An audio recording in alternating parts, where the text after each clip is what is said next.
that colonialism has closed to us, it helps us stand out and follow international standards. I believe that Pan-African economy is at play here in our capacity to process our raw materials into highly value-added products, in our capacity to build networks between artisans and technology, in our capacity to to tell our own tale, our own challenges through works that circulate and that live within each of us. We don't need to wait for major groupings. We need to move. We need to product. We need to sell. We need to transmit.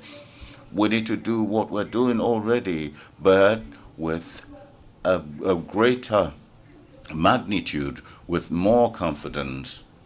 That confidence should first of all go through ourselves, the need for us to know who we are, and the pride to be who we are. It is not because I live in Canada that I no longer knew who I am. That is what I transmit to my daughters. Wherever the place you are, in any case, the other one will remind you that you are not at home, that you are in his country. So be proud wherever you are in the world. As a mother, as a woman, as a writer, as an entrepreneur, I am here as an heiress of the Caribbean and African memory. And I think that the conviction of the feminine diaspora is one of the most solid forces to build Pan-Africanism that is present, that produces value and dignity and transmission. We are not begging for anything. We're not asking for anything. We are doing. And I am part of that Pan-Africanism of the present, of the future, that wants to act here and now. Thank you. Merci, Madame Seymour. Thank you, Madame Seymour. Thank you very much. The reconquest of our narrative to value our history and also in the present, economic Pan-Africanism. Those are the key words that I would want us to retain from this impressive intervention. Now, ladies and gentlemen, I would like to call a personality that has played a major role in that reconquest of our identity among the Afro-Americans. Many want to know, in fact, that's part of the geolocalization of his identity. Is Dr. Gina Page, President and co-founder of African Ancestry. I hope you're there. Welcome.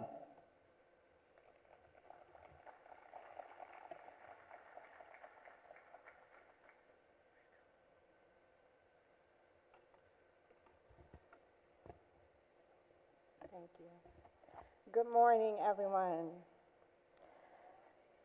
It's an honor to be here at this Congress, and I'm going to share with you about African ancestry and the importance of the work that we do. A united Africa starts with one thing that we've overlooked for too long: identity restored. Identity shapes confidence. Confidence shapes participation, and then participation shapes economic and social progress.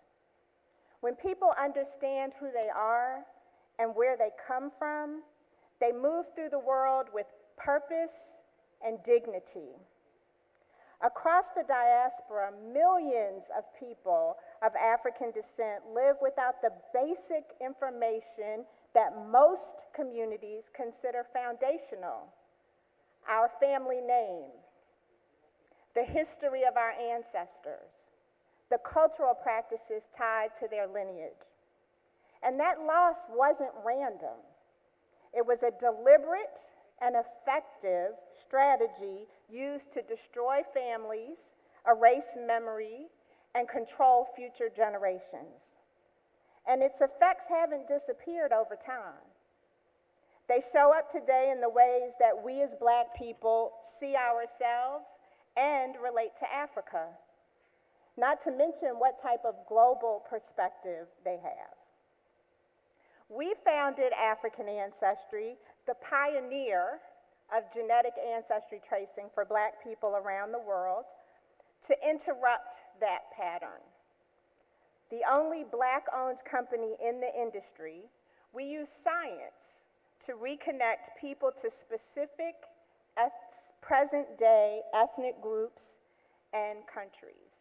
We're talking real places and real people.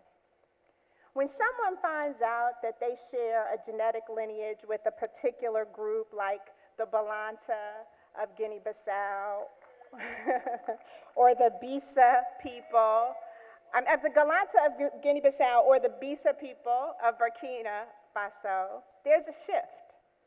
They ask different questions, they make different decisions, enabling them to one, this is very important, dispel stereotypes and approach Africa with intention. Identity is the key that unlocks this engagement. As people embrace their heritage, their participation in Africa is practical and measurable. So I'd like to share 3 ways that a reconnected diaspora becomes a powerful tool. For people who feel connected to their country or community, their investment is focused and consistent. African ancestry family members support schools, build businesses, sponsor local initiatives, and form lasting partnerships. They've invested with intention. Second, cultural exchange becomes grounded. We see lineage-based travel, learning, immersion, and relationship building as the next level of heritage tourism. People want to understand the customs, languages, and histories of the people that they're connected to, the traditions, the values, the belief systems. All of that goes beyond the surface to create real exchange. Third, economies gain new skills and networks. There are professionals across every industry who want to contribute but lack an entry point. Lineage gives them a clear place to start. People are willing to commit time, talents, their resources when they feel a connection. Identity and culture are strategic assets that require strategic investment. So here are 3 steps Africa can take now. 1, build national identity reclamation programs. Governments can partner with organizations like African Ancestry to help citizens abroad reconnect to their lineage and channel that knowledge into national development plans. 2, create lineage-based immersion initiatives. Countries can host structured programs where diaspora participants learn the history, the language, and the present-day realities of living in that country. Again, we're talking turning connection into contribution. And 3, develop policies that make belonging practical. Simplify processes for diaspora members who want to live and contribute, making a difference in their ancestral homelands. Remove barriers that prevent engagement and invite diasporans into the future you want to build. Here's what African Ancestry contributes to that equation. Since 2003, African Ancestry has traced lineages while providing unmatched DNA security. We do not store DNA, we destroy it, to almost 30 African countries and hundreds of ethnic groups. Families have used this knowledge in all of the ways that I've mentioned to reconnect with the communities they never knew they were a part of. And too often, they had never even heard of the country, let alone the ethnic group. It's important, though, that I recognize our work doesn't claim to fix every challenge. It answers one essential question: where am I from? And when that question is answered accurately and authentically, new possibilities open up. I also want to speak directly to those who doubt our science or misunderstand our mission. If you have concerns, I'm here. You don't have to speculate from a distance or debate in the shadows. I welcome the conversation. Our work is grounded in 2 decades of experience, data, and transparency. So in closing, identity is structural. When people know who they are, everything changes. Their choices change, their investments change, their relationship to Africa changes. Decolonizing the mind begins with accurate history. Self-reinvention begins with recognition. Africa's future depends on both. Thank you. Thank you so much. And that you hold the... Merci d'avoir tenu le délai. Thank you for keeping the time limit. I did not even have to remind you.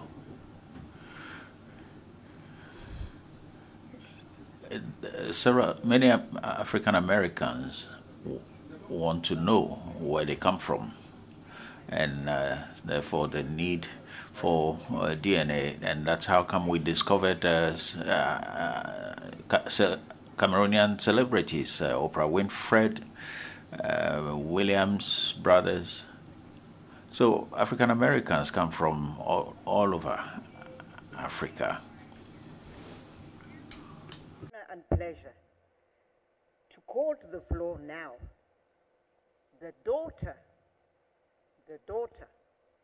of the mythical founder, co-founder of the Pan-Africanist movement in Africa, in the world, I would say, Samia Nkrumah. Maintenant, c'est la fille de... Now it is the daughter we have with us, the daughter of no one less than Nkrumah himself. Thank you, my sister, and good morning. Greetings to all of you. It's a great pleasure to be here this morning. And I want to first thank the government of Togo and the great Togolese people for hosting us, together with the AU and everybody who's helped organize this gathering. You know, whenever Africans gather together, something good happens.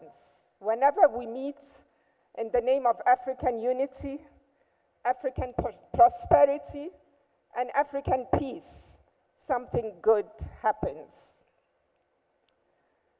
Now, I'm not here in my personal capacity only, but really more for what I represent.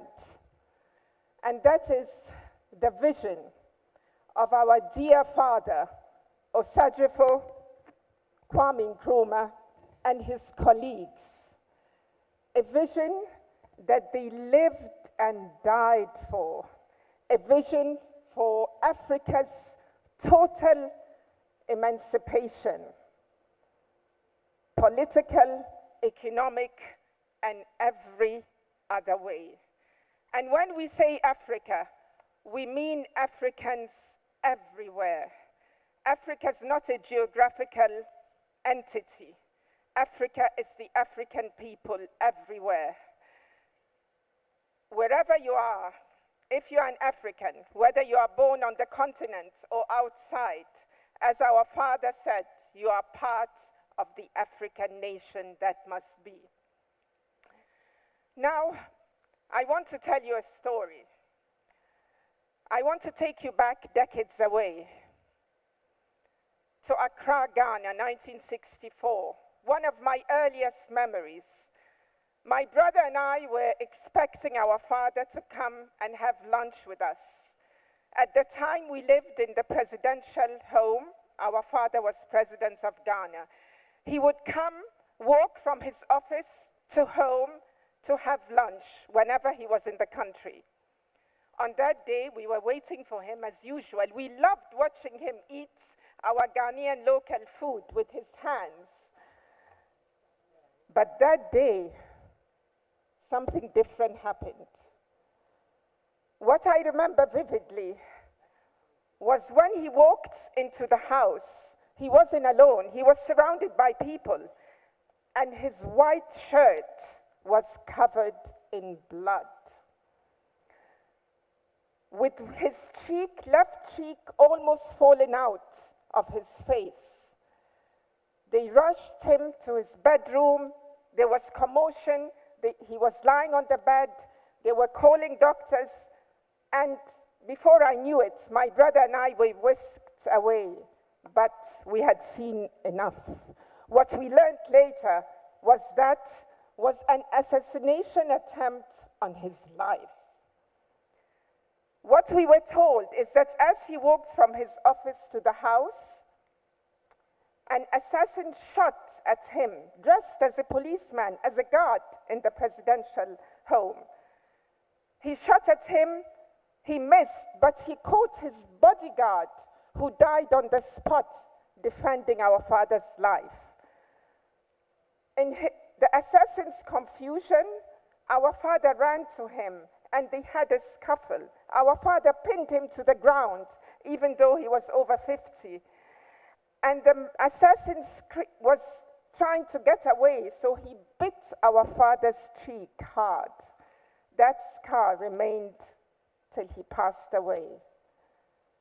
Now I'm telling us this story to remind us that when we gained national independence, colonialism did not end. This was just the first step, because our economic domination continued. And our father and his colleagues, in their effort to try and come up with a solution to defeat our economic domination and marginalization, they decided that the best way for our economic survival is for Africa to be politically and economically united.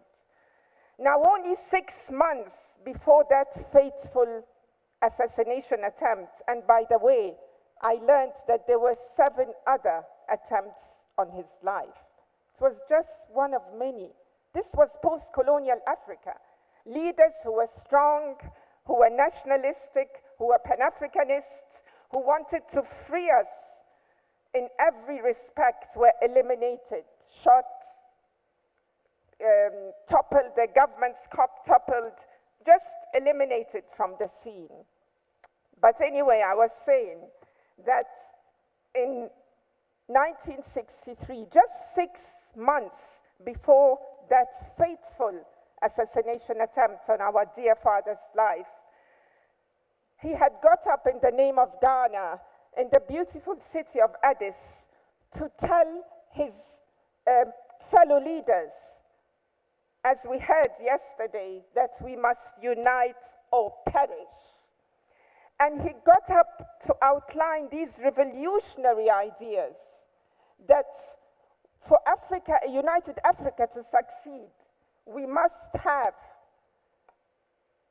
a plan for continental unity, a plan for us to plan our economies on a continental scale, not in isolation, never in isolation, that we were divided deliberately into small, economically unviable states, deliberately, so that we cannot stand on our feet, so we cannot industrialize, so we will have to borrow and be high risk, borrow at high interest rates.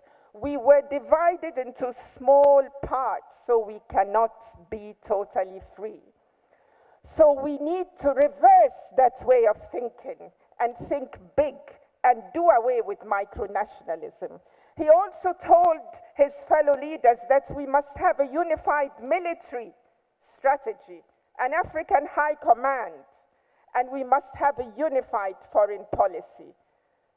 At the end, not many of his colleagues believed him, but thank God the records remained for us to study. He wrote in his famous book, Africa Must Unite, everything he was thinking about unity, how and why we must unite. The records remain in us, and it is my wish that the youth of Africa, Africans everywhere, study and read Nkrumah and other Pan-African philosophers like Sheikh Anta Diop and others, so that we reorient our thinking towards the values and interests of our dear continent. I just came back from Addis, where a few years ago I remember unveiling the statue of Kwame Nkrumah outside the AU building. When I looked down that day at the inscription below the statue, I want to quote that inscription for you. Ethiopia, meaning black people, of course, Ethiopia shall stretch forth her hands to God. Africa must unite. Africa must unite. Africa must unite. Africa must unite. I thank you.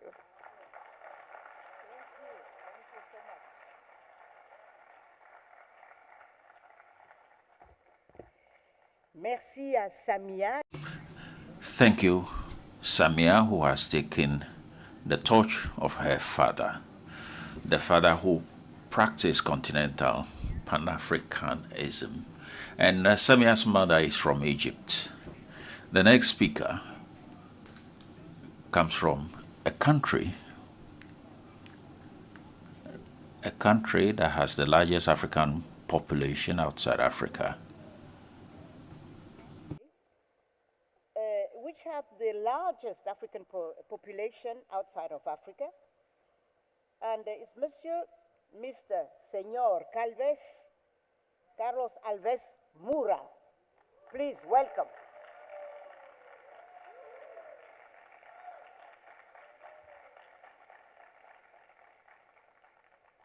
Le Brésil qui est bien représenté.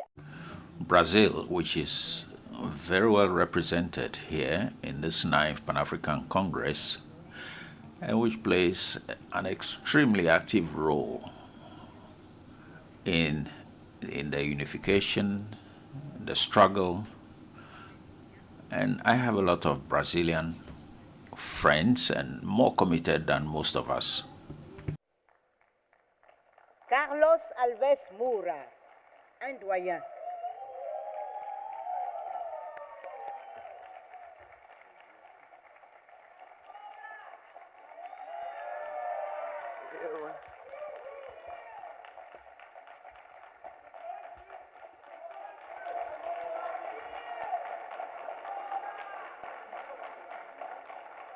Bom dia, senhoras e senhores.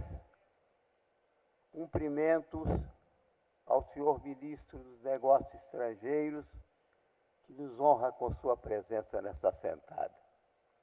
Uma referência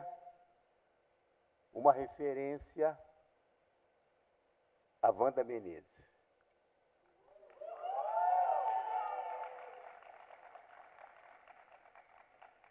Companheiros e companheiras do Brasil, senhoras e senhores das Américas.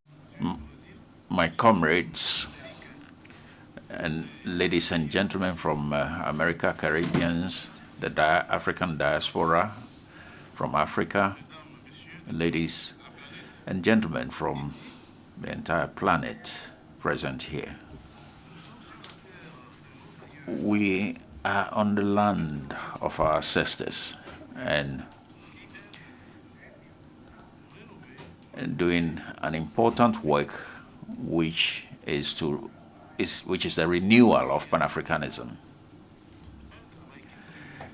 This is a task that brings all of us together, enabling us to measure the scope, the tools, so that the injustices of slavery and injustices of colonialism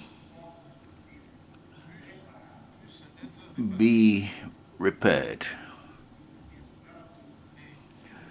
And if we reflect on Pan-Africanism,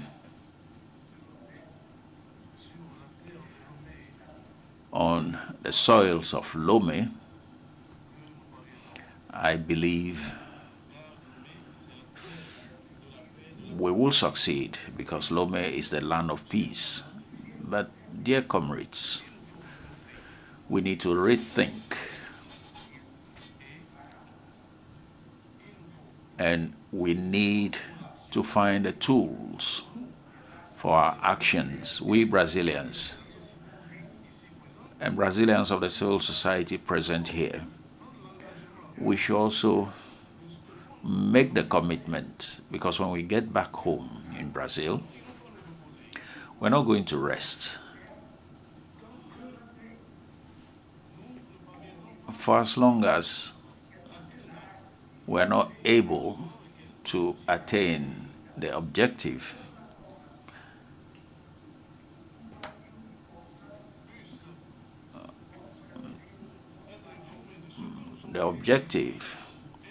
through which people be informed of what we came to discuss here, and to talk about what Brazil can contribute in this task to ensure that Pan-Africanism becomes a reality. Find ways and means, the tasks, for those of us who come from far, to find the strength to transform the Atlantic into a bridge, so we can work together with Africans cooperatively, and to fight against racism, prejudice, discrimination, which unfortunately do exist in our countries. The Brazilian civil society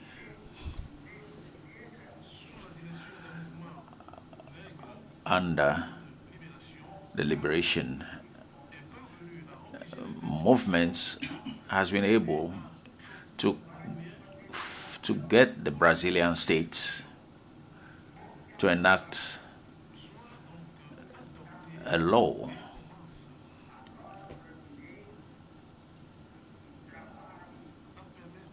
to enable Brazilians to start working on the issue of reparation, and to ensure that that law is transformed into an instrument, and that there be actions, activities, and that officials be appointed so that who contribute to the operationalization of this law. This task, which is ours, we members of the black civil societies, and who have the same identity as our African brothers and sisters. This is our task, and this is a task that we are prosecuting on a daily basis, we Brazilians from the Caribbeans. It is the work of all of us to get the state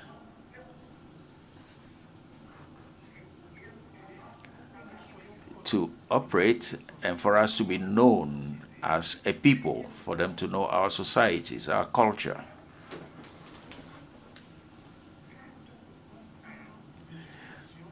For the law to be able to operate in our favor, to our advantage, and for our schools accept the teaching of African culture, Afro-Brazilian culture, and for us to discuss these cultures, and that values be inculcated to our children, boys and girls, for them to get to know this knowledge. So we need to know.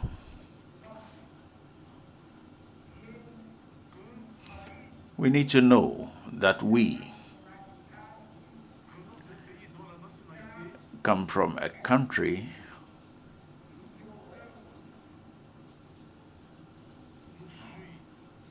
whose nationality follows us. And our nationality stems from Africa. African knowledge, African spirituality, the motherland, Africa.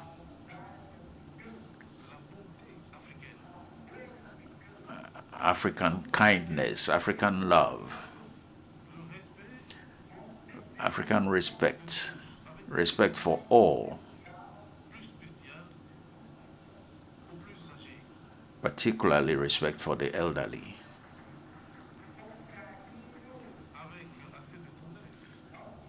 With a lot of kindness to all boys and girls, but also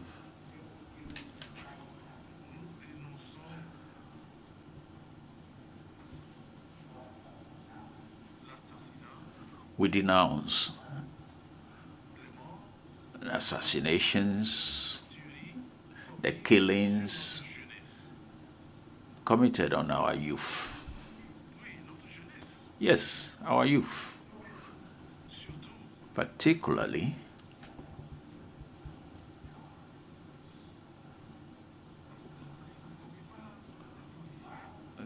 killings committed by the police. But the Brazilian civil society has always reacted,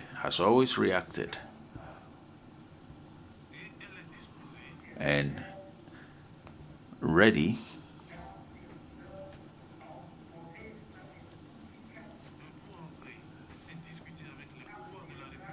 to engage the authorities of the Republic.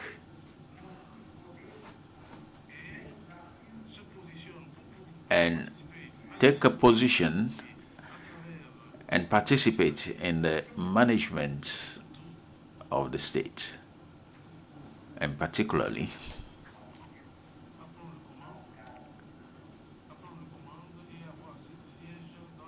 and have sufficient seats in the National Assembly. Brothers and sisters, I'm before a Brazilian civil society of blacks, men and women,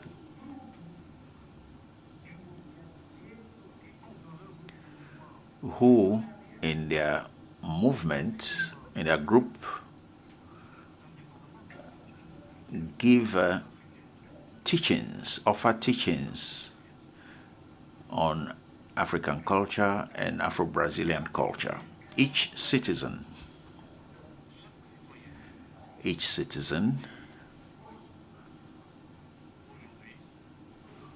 of the country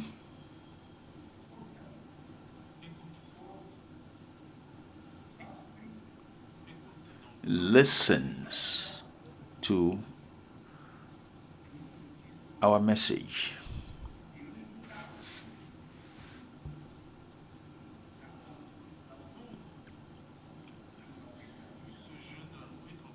And to join us so that together we can undertake activities.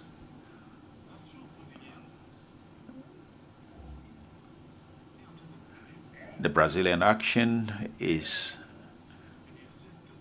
being undertaken so that this delegation of blacks, men and women from the other side of the Atlantic,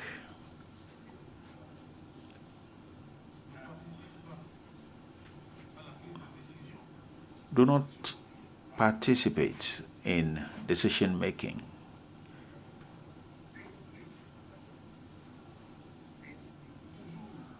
But always they make an effort consistently. And it is for that reason that the Brazilian law, as I said earlier,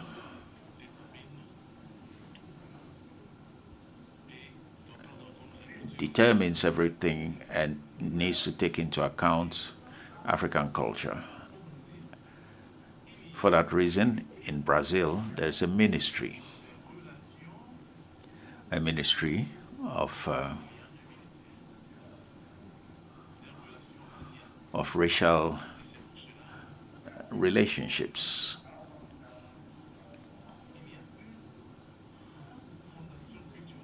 And there is a foundation, a racial foundation for racial relationships.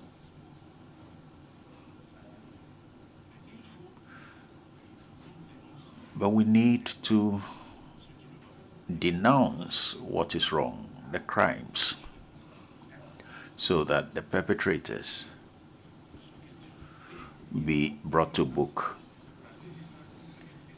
and to work to ensure that the legislation becomes operational.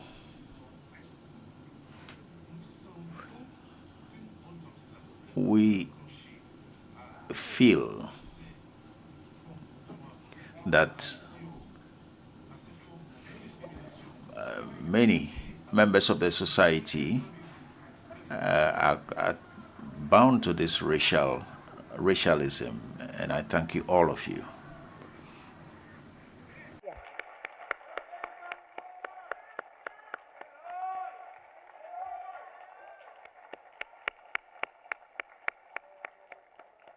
Merci au doyen. Thank you, big brother.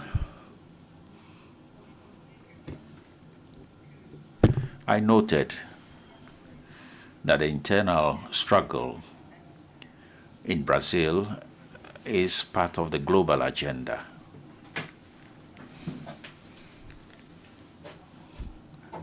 I think the big brother has reminded us of the importance for the youth to be able to live freely without racial discrimination. I'm very happy to call to the floor a sister from the US, Madame June Sommer, whom I met a while ago. She's not there? Okay. Yes, she's not from the States. She's from St. Lucia. Sorry. So, vous voyez l'empreinte de l'Afrique. You see the footprints of Africa on the other side of the ocean.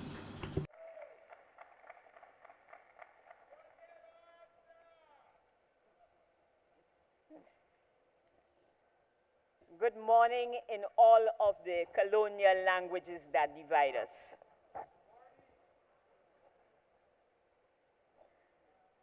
Yes, I am from the small island of St. Lucia, but I recently discovered last year that I am 50% Bantu, from Cameroon all the way down to South Africa. I belong. And as a woman of African descent, I thought it fitting today to give a little boost to the movement because of the inertia that it has exhibited over the last few years, by taking us back to the issue of women within the Pan-African movement. And so, to help me with my presentation, I did a little brief note entitled, "Say Their Names, the Women of the Pan-African movement. And I want you to know that the Pan-African movement, especially this 9th Congress, must never contribute to the erasure and consequently the invisibility of women of Africa and women of African descent by ignoring or footnoting them in our history, or ignoring and devaluing their contribution to global resistance and ideology philosophy. Because their contributions were distinctive and contributed to the advancement of causes of the humanity of Africans and people of African descent.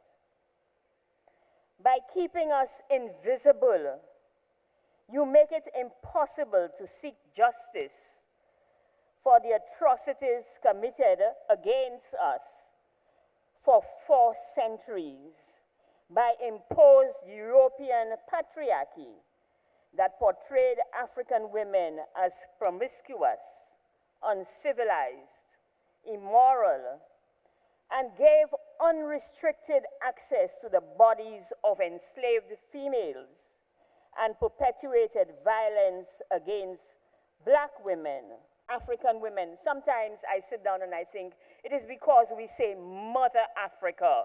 That is why Africa is not rising as it should, because Africa is a woman.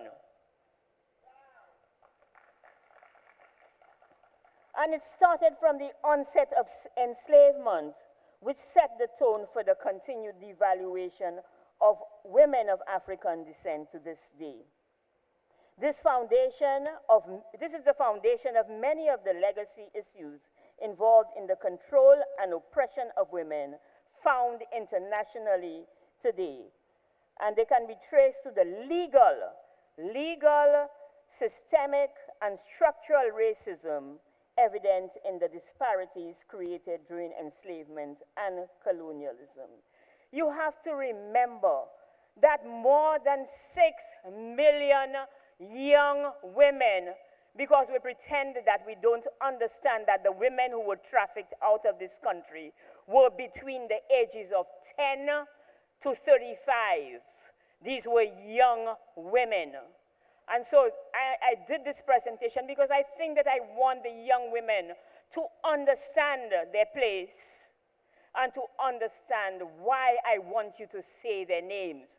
And so the same enthusiasm that you gave to Carlos, I want you to bring it to saying the names of the women of Pan-Africanism.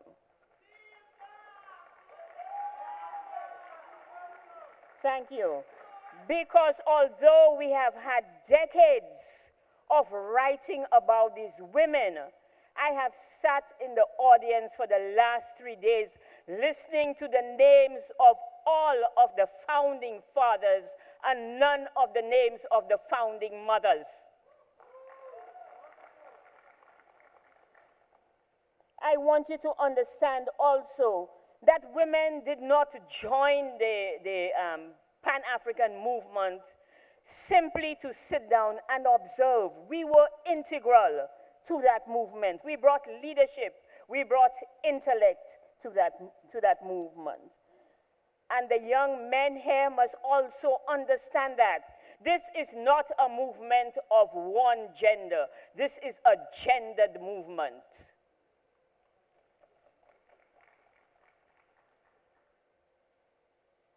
Women always understood that their liberation depended on their activism ability to organize and mobilize special movements.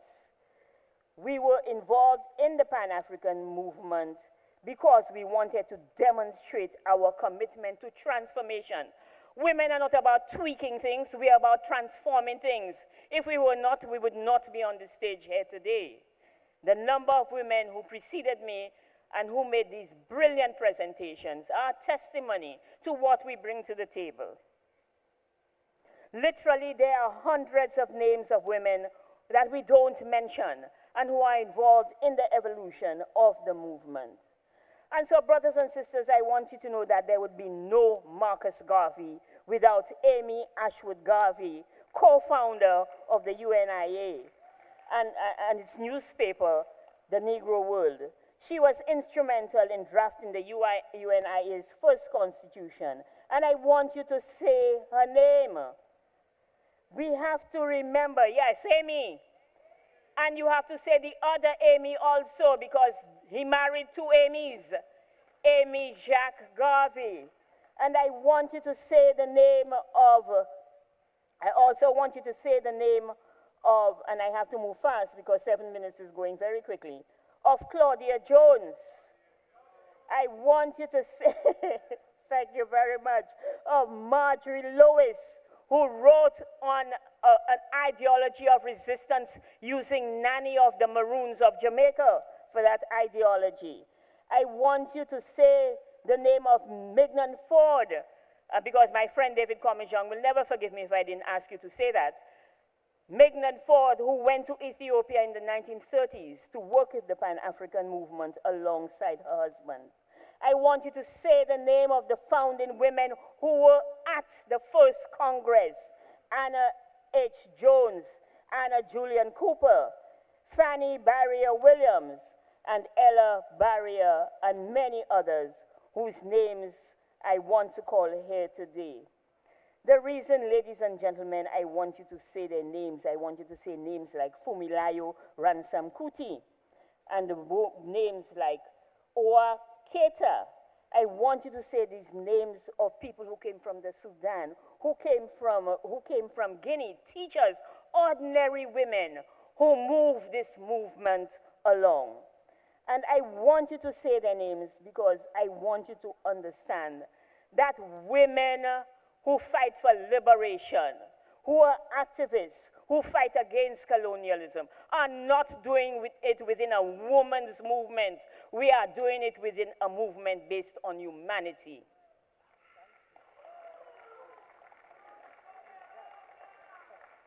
So let me say that you must have the courage. All of you must have the courage to become feminists. All of you must have that courage for you to be able to understand that it is important for us to remove the historic image of African women that we continue to perpetuate in the media, and for us to be able to say once more that Africa will rise because of our women. Say our names.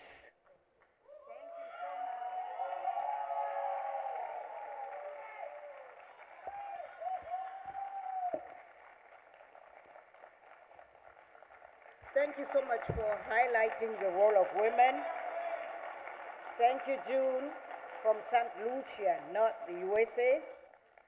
Je voudrais dire que ce combat est très cher à mon cœur parce que j'ai...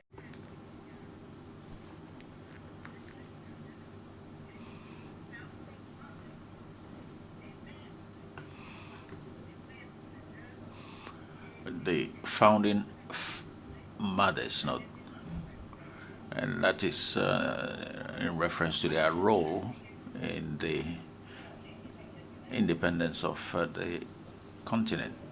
J'ai l'honneur d'appeler.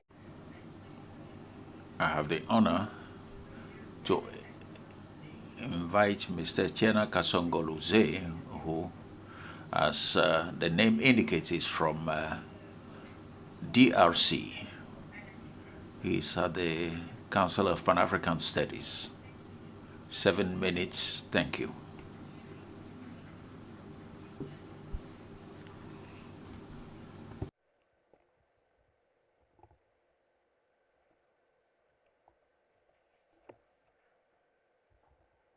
Merci beaucoup. Thank you, and thank you for this opportunity. My distinguished greetings to you. And I say Akwaba to all of you in the capital of dialogue, mediation, and tolerance. And before I start, I would like to look for the flags of the country that I come from, and Sudan.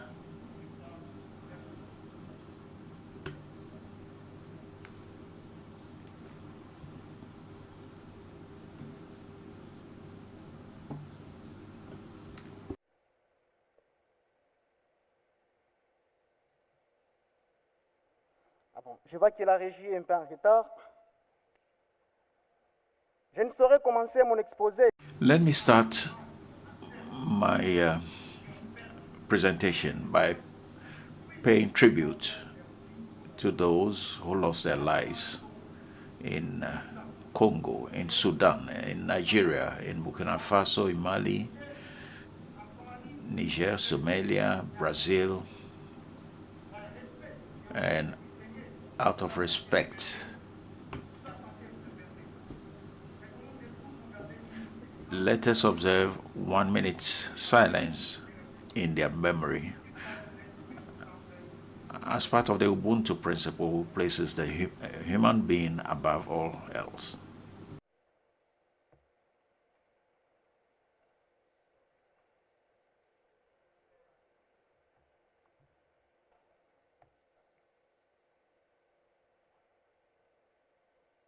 Merci beaucoup.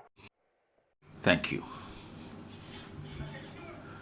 The question I asked myself when I was doing my research is to know and understand what common heritage for us. When I say us, I mean we Africans. The generation of Kwame Nkrumah, Toure, Dubois, Sankara, Pierre Molele give us a common heritage to fight imperialist exploitation. But all our parents, various heads of state, have brought incompetence, division, egotism. On this podium,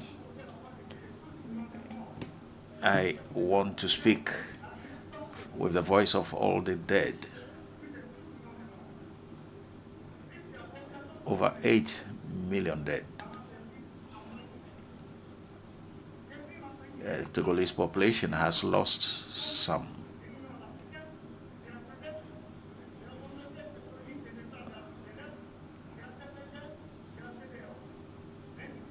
The institution of ECOWAS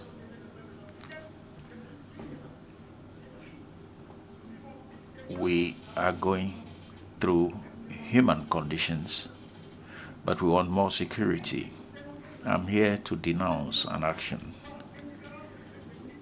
The indifference of citizens and the elites and elimination of Congolese people. Là que nous parlons ici, le sang coule au Congo, oui, comme un robinet qu'on ouvre pour puiser des... Like a tap that you open to fetch water. Nature has given us wealth, and these wealth attract death, coltan, gold, lithium, telephone component for space stations. The first world we talked about today, that would have cost 6 million dead. They are imagine figures without any evidence, but more than 12 million people are dead in the Congos. It's not that we don't have the evidence, but because we Africans have lost our capacity to be appalled when evil is taking place. For people who don't understand that this war is a continental war, allow me to tell you the three geopolitical goals backing this war. First, number one, in order to fulfill the plan of 1848, readapted and directed towards economic dominion, to to promote the interest of the USA, UK, and others, especially in the Congo, with their people out there helping them, like Paul Kagame. The second goal of this war, to stop the growth of a powerful state that will be independent at the heart of Africa, from which could be built and erected a new Africa where we could have the project of splitting the Congo into smaller countries. A project of the United States is in under that agreement that Tshisekedi and Paul Kagame just signed an MOU. The third goal is to share the Africa cake, especially that of the Congo among many powers, as was the case at Berlin when the whole Africa was divided. This war is the whole Africa's war. When leaders like Lumumba, Kwame Nkrumah were captured by accomplice elite and they were killed, when you submit your power to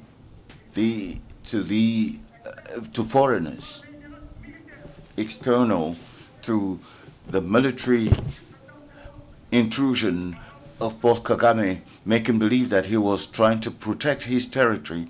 This is against the desire of Africans. Dear Africans, this time is no longer for observation. This is the time for resistance. This war is not a war of just a single country.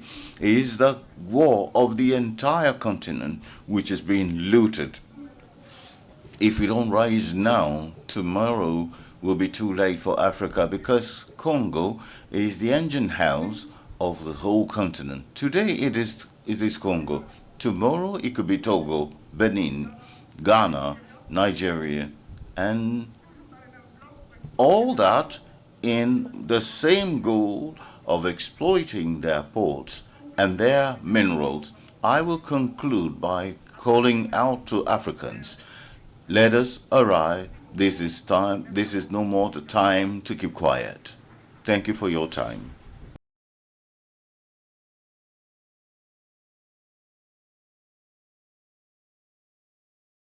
Thank you, Mr. Kasongo.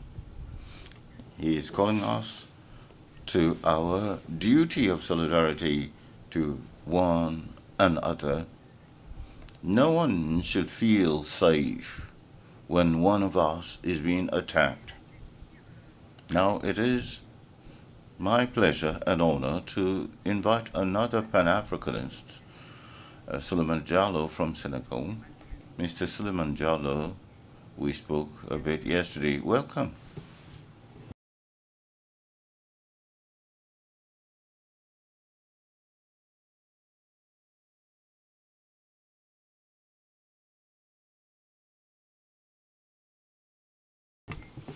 To all those who have gone before us, those we are here, and those who will come later. In Barbara, it is said that the ancestor, in every circumstance, you have to salute your ancestors.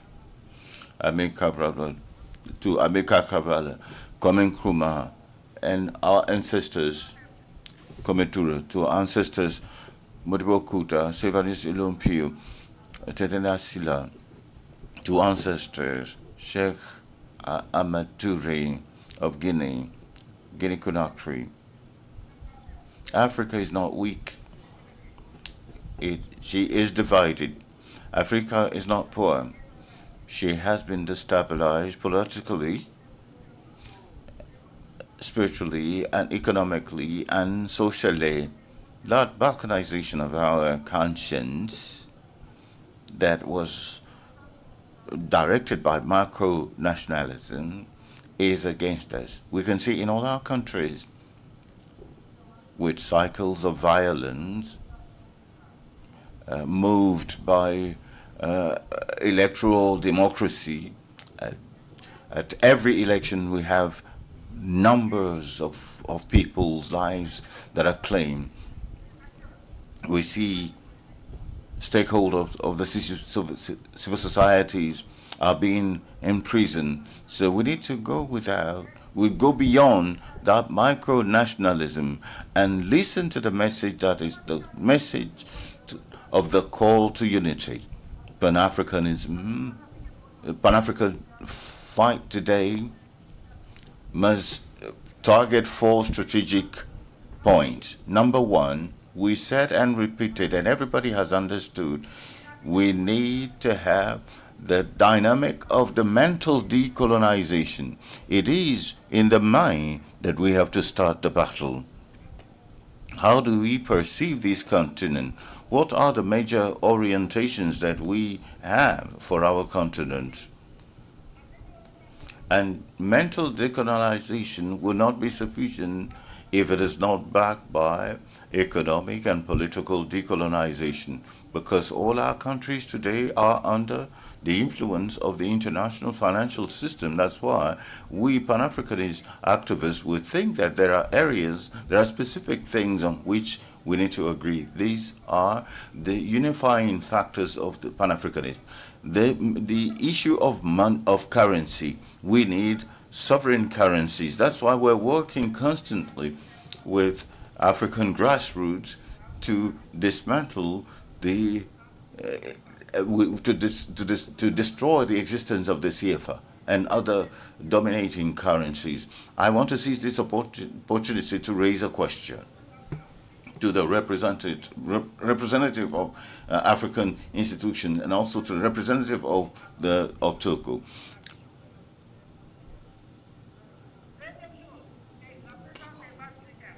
The second thing is the presence of military bases. We have to think about unifying factors. We have to make sure, after the currency, we have to make sure that all military bases are pulled out of Africa.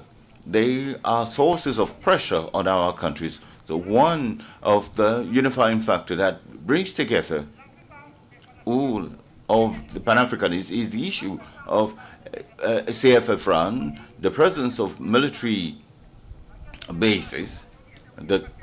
Today,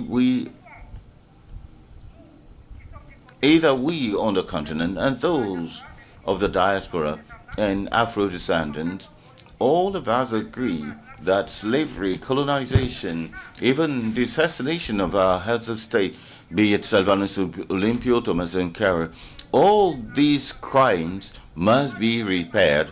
And I want to talk of another reparation. Beyond these claims, this central claim of reparation, we need to self-repair.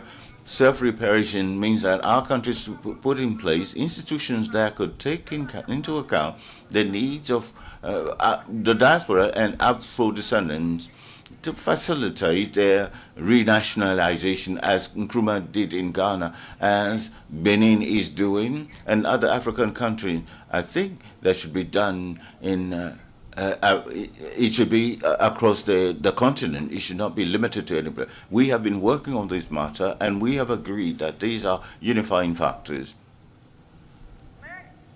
But we think that today, our affirmation at the international scene can never be effective if we do not have a Federation of Africa. As Sheikh Anta Diop would say, even a clear selfishness should work towards the Federation of Africa. We depend on international financial institutions, IMF, World Bank, and so forth. If you're not in charge of your financial system, you cannot build an educative system that will change the minds and make people prepared to promote development of your countries. We have externalized all mechanisms on which we should base ourselves to have a command of development policies of our countries. and be in charge of our education system, our health system, which are the leverages of development. All these things should not escape. These are linked with the fact that our currency does not belong to us. If you don't, you're not a master of your currency. Somebody else who is funding you will decide for you. Economic sovereignty, we need to be militarily also sovereign. We can only do that when we're together. That's why you heard the example of AES countries at a moment of time. They had to come together, because it is only when you're together that you can defend yourselves and put in place a development mechanism and build dynamics that will be at the service of your people. I seize this opportunity to salute all the people. Pan-Africanism were not dissociated from the situations in Latin America. In 1962, we want to say that Pan-Africanism is an alternative to globalization. Pan-Africanism want to work for the liberation of all peoples of the world, whatever the area where these people are. And I want to conclude on this by recalling an announcement that was made on the 2nd of December for an amnesty that will be granted all political prisoners here in Togo in order to promote social peace. I want to place that demand or that request before my big brother so that a political amnesty could be granted, so that all political prisoners could be freed as requested. Thank you. Merci Suleiman, le Pan-Africain. Thank you, Suleiman. Pan-Africanism is humanism. We want to thank you for your request for political amnesty. I have the pleasure to invite another Pan-Africanist, Ouattara Ayuba. Is he here? Welcome, Mr. Ouattara Ayuba, for 7 minutes.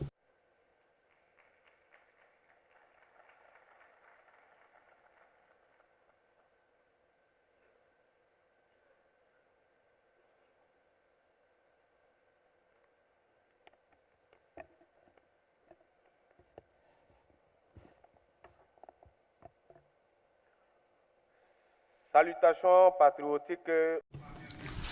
Patriotic and revolutionary salute to everybody present here in this hall of the 9th Pan-African Congress holding here in Lomé. With your authorization, I want to start my remark requesting that we observe 1 minute of silence in the memory of our ancestors, all who started this journey towards sovereignty and dignity. 1 minute of silence. I am sorry. 1 minute of silence in the memory of all those.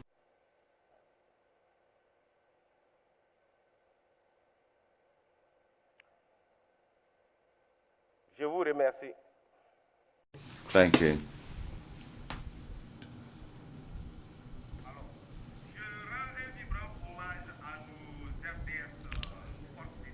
I would like to salute our security operatives, our VDP, the voluntaries for the defense of our nation, who are fighting daily to face our enemies and keep our people standing. I salute you. Receive greetings from Burkina Faso and from the Confederation of the Alliance of Sahel countries, which is made up of more than 1,000 organizations belonging to each of the three countries.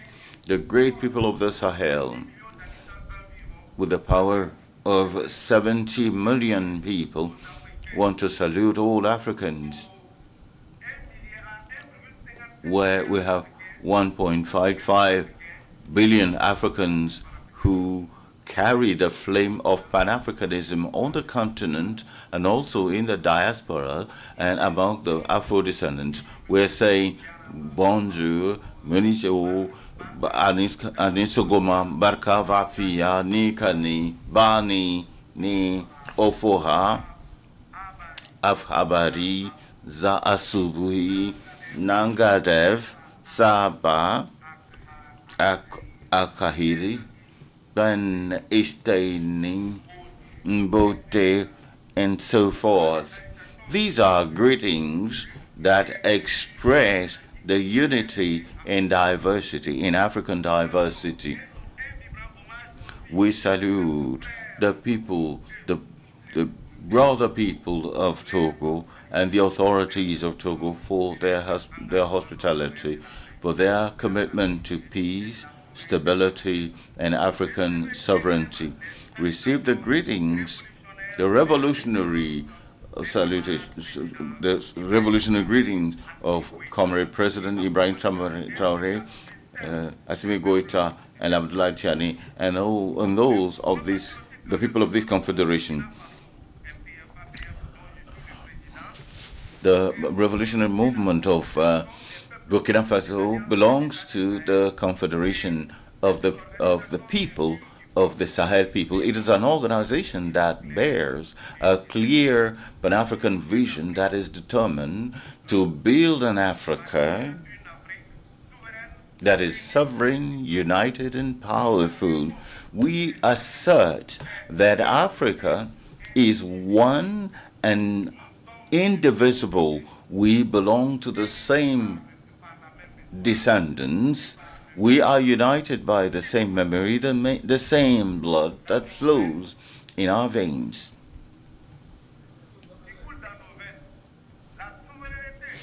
The sovereignty that we're fighting for is political, economic, monetary, and cultural and security sovereignty. It is not just a slogan. It is the bedrock, the indispensable bedrock of an Africa that is free and independent. The Confederation of the People of the Sahel state falls under the spirit of an integrated, strong, and mighty Africa that will lead to the creation of the United States of Africa, which is the dream of the fathers of Pan-Africanism. In that regard, decolonization requires that we restore our values, our languages, our educative system to build a strong African thought, a strong African mind that is freed, and also preserve our culture. Pan-Africanism is an ideology, a political vision that asserts that the people of Africa and of the diaspora, Afro-descendants also, are but one community united by a common history, a shared identity, and a collective destiny that cannot be divided. They defend the valorization of our cultures and liberation from every form of intrusion and exploitation. It is a fight, but also a hope, the hope of an Africa that is in charge of our own fate. Today, Pan-Africanists have to face big challenges: economic sovereignty, monetary sovereignty, scientific and technical cooperation, the establishment of African institutions that are strong and credible, that can take decisions at the gathering of the United Nations. The stake is very high. make Africa stand tall in the concert of nations. A true Pan-Africanist is a convinced patriot, a protector of national sovereignty, and a player of the African Union, African unity. A defender of ancestral values, and a determined builder, a gatekeeper of the continent. To be a Pan-Africanist does not mean just talk about Africa. It's about serving Africa, protecting Africa, and defending Africa. The world is changing. A new multipolar order is taking place, and Africa should not remain a spectator, but Africa must be fully part of this transformation. That requires a regional integration of regional currencies, the reform of multilateral institutions, the mobilization of our internal resources, the end of artificial borders, and a strategic political unity that is affirmed. We walk in continuation of what was started by the great Pan-African leaders. I name Kwame Nkrumah, Thomas Sankara, Nelson Mandela, Sekou Touré, Amilcar Cabral, Marcus Garvey, Jomo Kenyatta, Bartolomé Buganda, Malcolm X, Maria Makeba, Felix Muir, Ben Baraka, Julius Nyerere, Nnamdi Azikiwe, Patrice Lumumba, Kwame Nkrumah, Modibo Keita, and many more. They left behind them a heritage of unity and dignity. Unity, dignity, and a fight for our sovereignty. We therefore have the duty to carry on with this fight, this noble and heroic fight. Africa belongs to the people of Africa. Africa to Africans. I had the honor in August last year this year to be in Venezuela in America, and I want to salute the Latin American peoples who taught me, when I say they taught me, the daughter of Che Guevara, Alida Guevara, taught me that they have African blood. Within Latin America, they have African blood. So we must acknowledge as Africans that we are not fighting alone. On other continents, the fight for Pan-Africanism is going on. That is why, given that Africa belongs to Africans, and as long as these people will remain united, nobody will stop our walk to liberty and power. Long live Africa that is dignified. Long live the United States of Africa. Long live Cameroon President Ibrahim Traoré, Assimi Goïta, Abdourahmane Chani, Faure Gnassingbé, and other presidents that are fighting for the African cause, whose name we have not mentioned here. People, patriotic and revolutionary people of Africa, united and joined together, we will win. Fatherland or death, we will overcome. Thank you to Mr. Ouattara. As we have heard throughout all intervention, the linguistic concern, the language concern is central, and we have to continue thinking about it.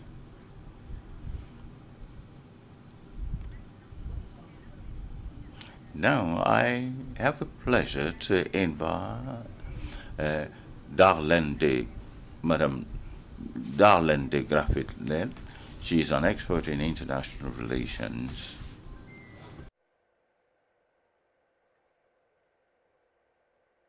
Darlene était là. Darlene was here. Maybe we can call her later. In that case, it's rather the ambassador, Jesus Alberto Garcia, who is the ambassador of Venezuela in Togo with residency over Ghana,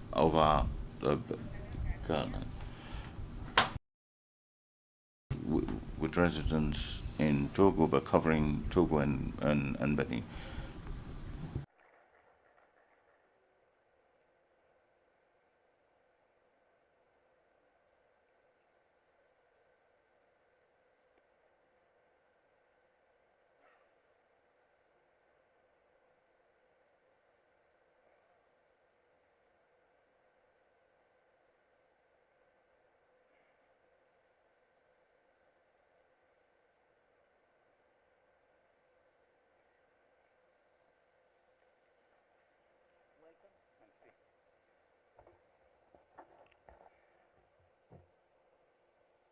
Good morning. Bonjour. Anisogoma. Ikakene. Bon, je suis très précis en cette petite intervention. En ce moment, je I'm happy for the privilege given me, and I believe the principle of Pan-Africanism is solidarity. And this time, when my friend from the Sahel state was talking about solidarity, it is not difficult to understand Pan-Africanism. It's all about solidarity.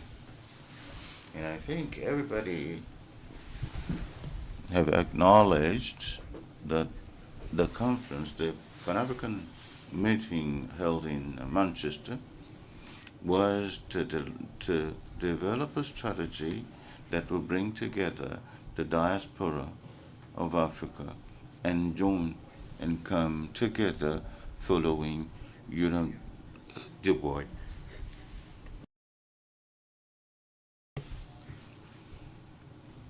Through African connection, we have names like Kwame Nkrumah. We need to revisit the principle of the Congress of Manchester. Now, it is very important that the Congress of Manchester against imperialism and colonialism, it is important now that my country, Venezuela, at this moment, my country is being attacked. Has been attacked by the White House. The entire Caribbean countries, they are in high alert. It is very important that the solidarity is very important. Solidarity not only with Venezuela, but with Cuba, Nicaragua, Colombia. It is very important, and I've asked everybody, solidarity for our country. Thank you.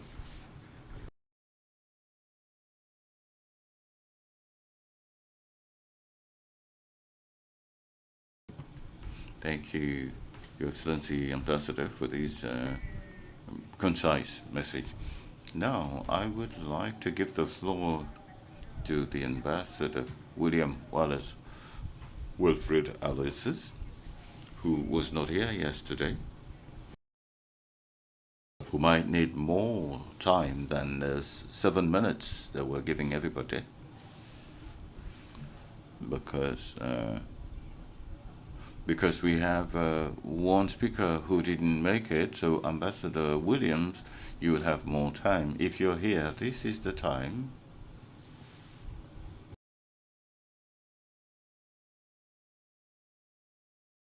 Need a bit more time.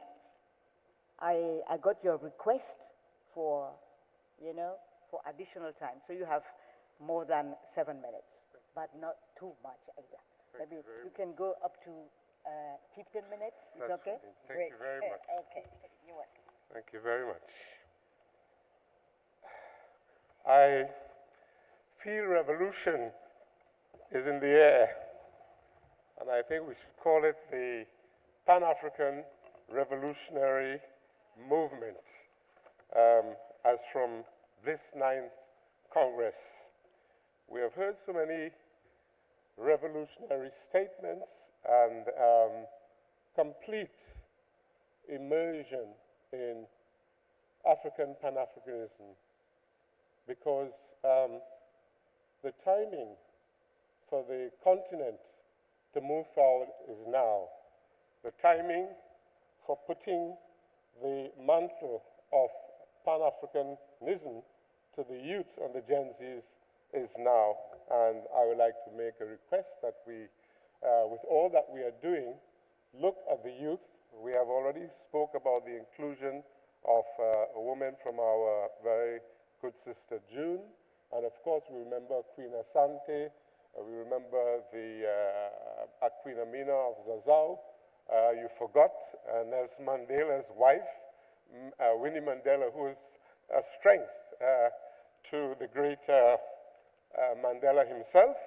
And of course, you had Mrs. Obama, who supported Barack Obama to get where he got to as president. So all hail to our women in the Pan-African Congress here gathered today. Distinguished heads of states, eminent ministers, leaders, global and continental institutions, captains of industry, intellectuals, scholars, and Pan-African patriots. I am honored to stand before you here today, not merely as chairman of the Africa International Chamber of Commerce and Industry, and also in my own capacity as an ambassador, but as a son of this continent, a custodian of its history, and a believer in its limitless potential. I come from Trinidad and Tobago, where you can say that the founding of Pan-Africanism began.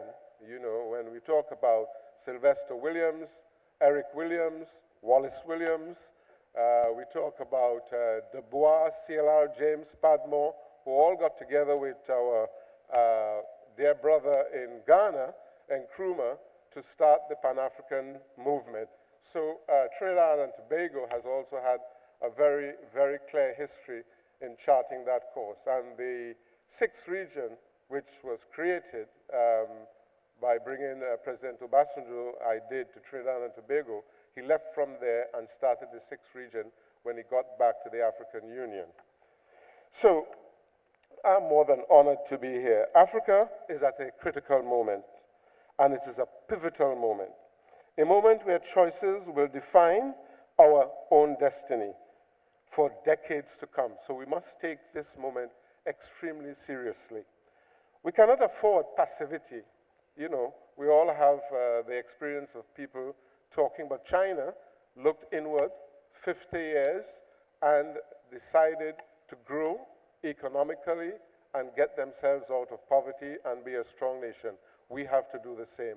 We have to look inwards and not outwards, and do it for ourselves, create what we need to create between our nation states. I don't say countries, because we need to tear up symbolically the Berlin Conference of 1844, or 1884 rather, where they divided our nation states, and we are in the state that we are in today.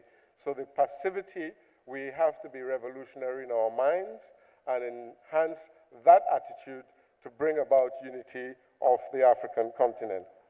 So a moment where choices will define our destiny for decades to come, I just said. We cannot afford passivity. We cannot afford fragmentation and continued fragmentation. We must act boldly, decisively, and collectively.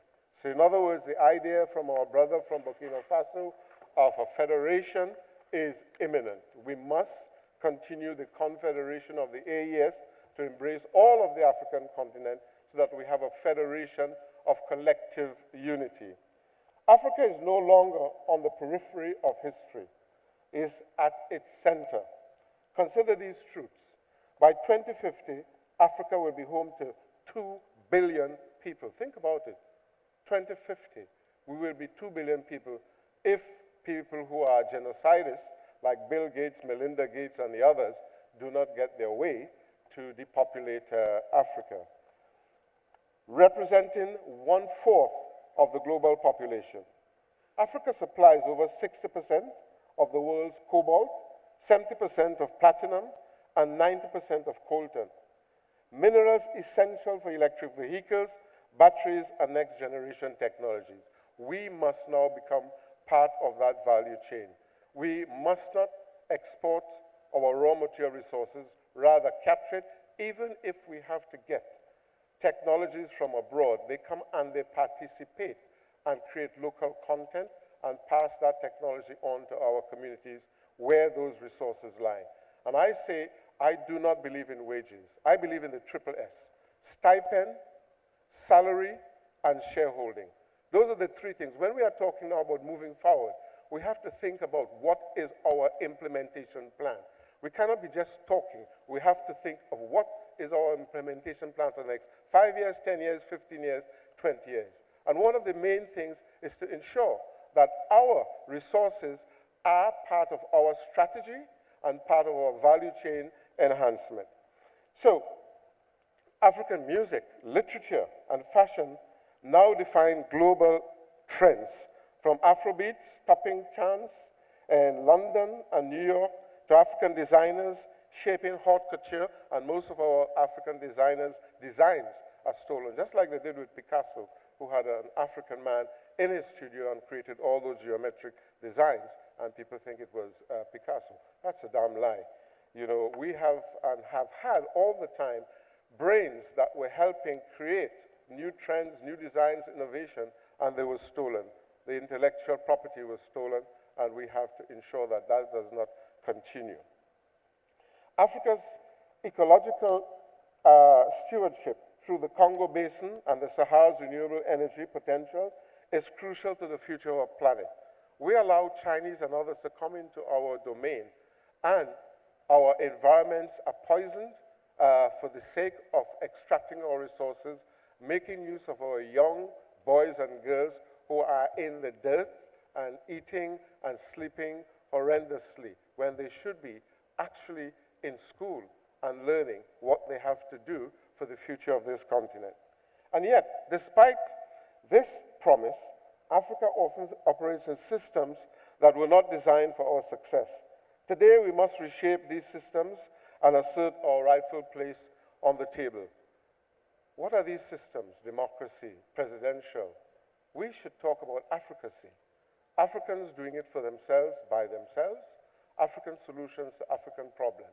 We are never included in any of the institutions and these systems. What the hell is UNGA? We should create ANGA, and that is African Nations General Assembly. We should create ADGI. What is SDG 2063? ADGI, African Development Goals Initiative, peer-reviewed yearly. Let's look at putting together on the continent a yearly plan for the continent. Is it food sovereignty and food security 2026, 2027, education for all, right up to tertiary level free? Is it health, building hospitals to ensure that our people are taken care of? These are things that we have to look inward to. We have the reference already. China did it. Other countries doing it. Libya did it and was killed because he was going in that direction, Gaddafi. You know, we have had people who had the vision, and just as our sister said, they were removed because they were leading for the community, leading for their nation state, leading for the continent, leading for Pan-Africanism. But because it does not fit the system that neocolonists and colonists and imperialists put into our system, we, you know, and yet, despite this promise, where are we today? The renewal of Pan-Africanism. Pan-Africanism is both philosophy and strategy. It is a blueprint for political cohesion, economic empowerment, and cultural reclamation. That is what we have to do.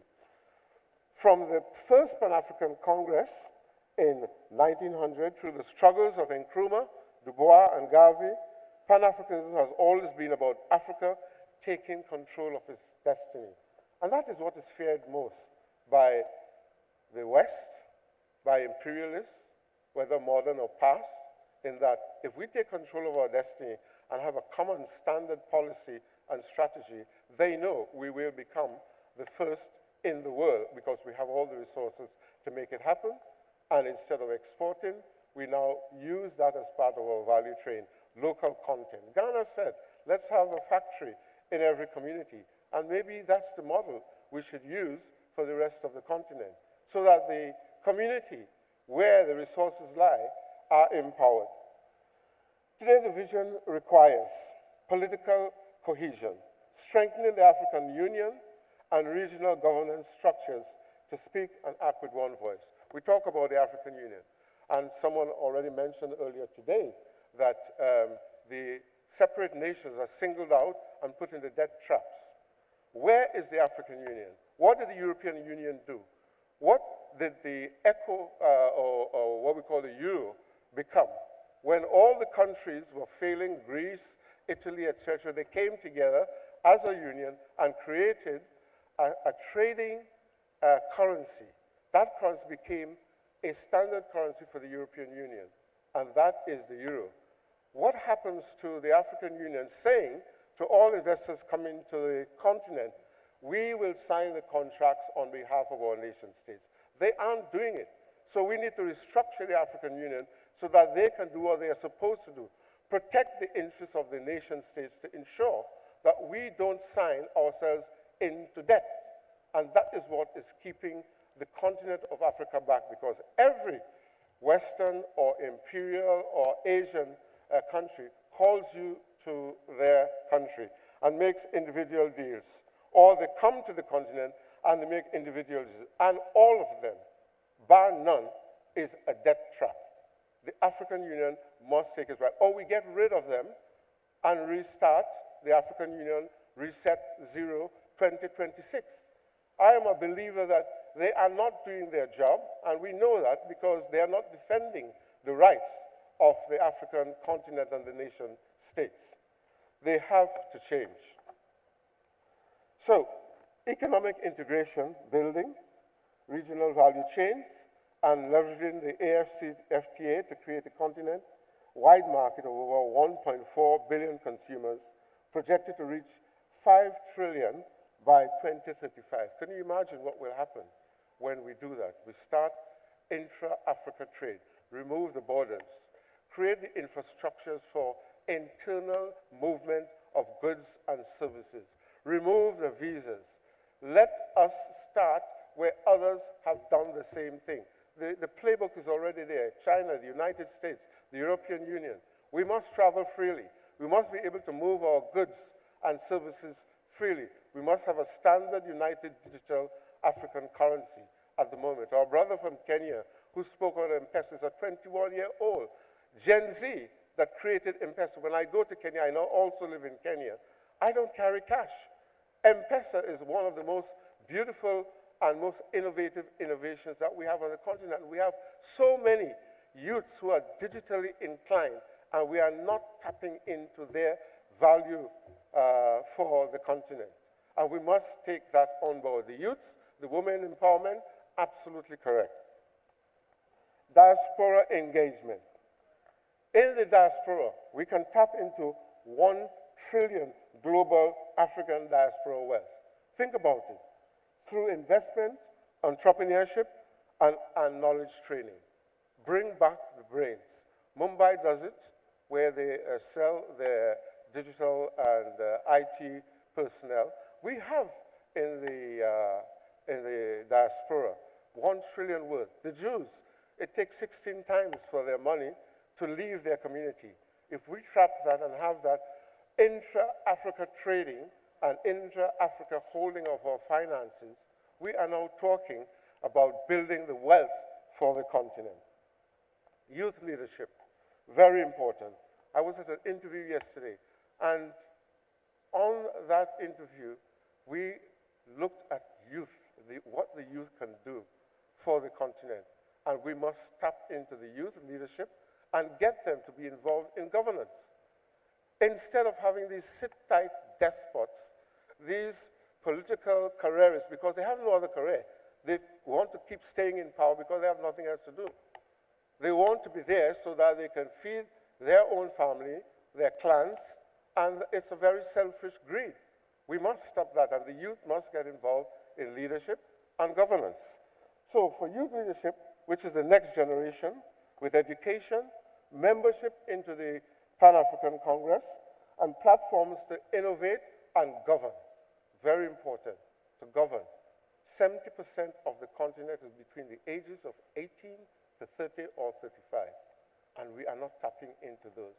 We're having deadweight presidents, deadweight governments, deadweight leaders who have no ideas how to move the continent forward, and we've got to stop that.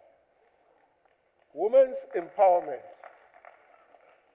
Ensuring women lead in business, policy, science, and culture.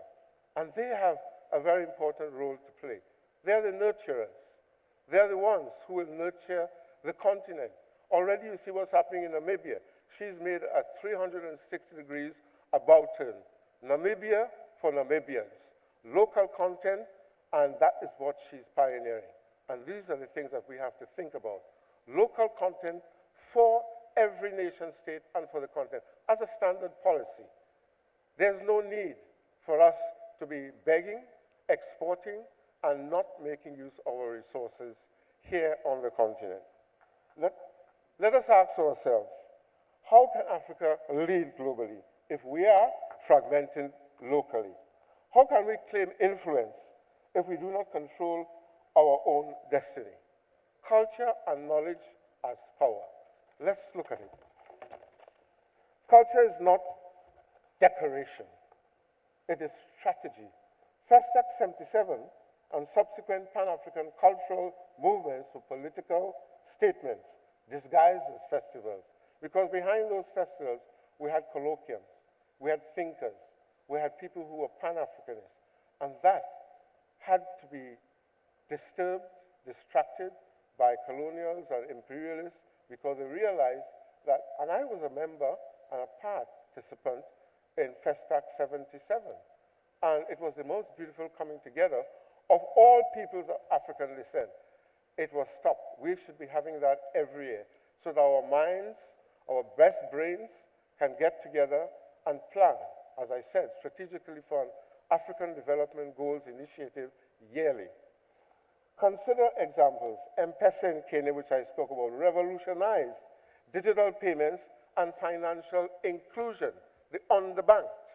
M-Pesa. We just take that same model and replicate it across the continent. That 1-year-old boy who sat down behind his computer and thought of how to move cash and transfers and inclusiveness for the underbanked should be congratulated, celebrated, and I think the Pan-African Congress needs to perhaps find him and give him an award, because that is one of the most innovative technology that has come onto the African continent. Flutterware and PayStack are now enabling seamless Pan-African and global commerce, including PAPS, the new settlement system for the AFCTA. African researchers are developing cutting-edge malaria vaccines, and climate-smart crops are now being innovated by Africans. We do not want, you don't know what are in those vaccines, and as we already know from the 5 years of COVID, they are part of the depopulation exercise. What it didn't happen is that they didn't expect that Africans would survive. They said it. Bill and Melinda Gates said they expected us to be dropping like flies. We didn't. Why? Because the poor and everyone else have pathogens, right? They have pathogens in them which ensure that our autoimmune system worked against it. Because when they created their vaccine, right, using SARS, HIV, and the one that they let go in the Congo, it was against what they know will kill their own people and think it will kill us. It didn't happen. It was 0.05%, which also was, manipulated on the continent. We didn't die. Those who took it, of course I didn't, and neither did my family or any one of my friends. I'm sure that they didn't. So African researchers are now doing that. We should be having our own vaccines, having our own medical research, and giving what we know works for our people. Where were we hundreds of years ago when we were taking our own herbal medicines to ensure that we fight malaria and others? And we are not using them. We are going to, instead, these synthetic drugs which are prescribed by doctors who are taught that is what you do. They don't cure. All they do is they give you something to keep you going. That's it. They don't cure. So we've got to be very careful from now on in as we are going forward with Pan-Africanism in a serious way. I talk about Pan-Africanism, we have to have implementation plans. We have to be able to plan properly and not just accept what is given to us. Africa and the multilateral system. Africa holds 1/3 of UN membership, but no permanent Security Council. We don't need them, and we don't need that. Let us form, as I said, anger. Let us have a seat at our table. If they want to come and be invited, fine. But tripsing up to Washington, tripsing up to New York every year on invitation, and whenever they are talking, our African leaders, don't you see that the halls are empty? Nobody listens to them because already they know they're in charge of that particular nation state. So let's have our own institutions. Limited voting power in IMF and World Bank, minimal influence in the WTO. We don't need those organizations. We can have our own African bank. We can have our own African central bank. Let's do these things for ourselves. These structures were not built for us, yet we inherit their rules. Africa must now become a shaper of global norms. Racism, exclusion, and inequities persist. The Durban Declaration reminds us that the fight for justice, equality, and representation is far from over. Africa must demand reforms, reparations, restitutions, and equitable participation.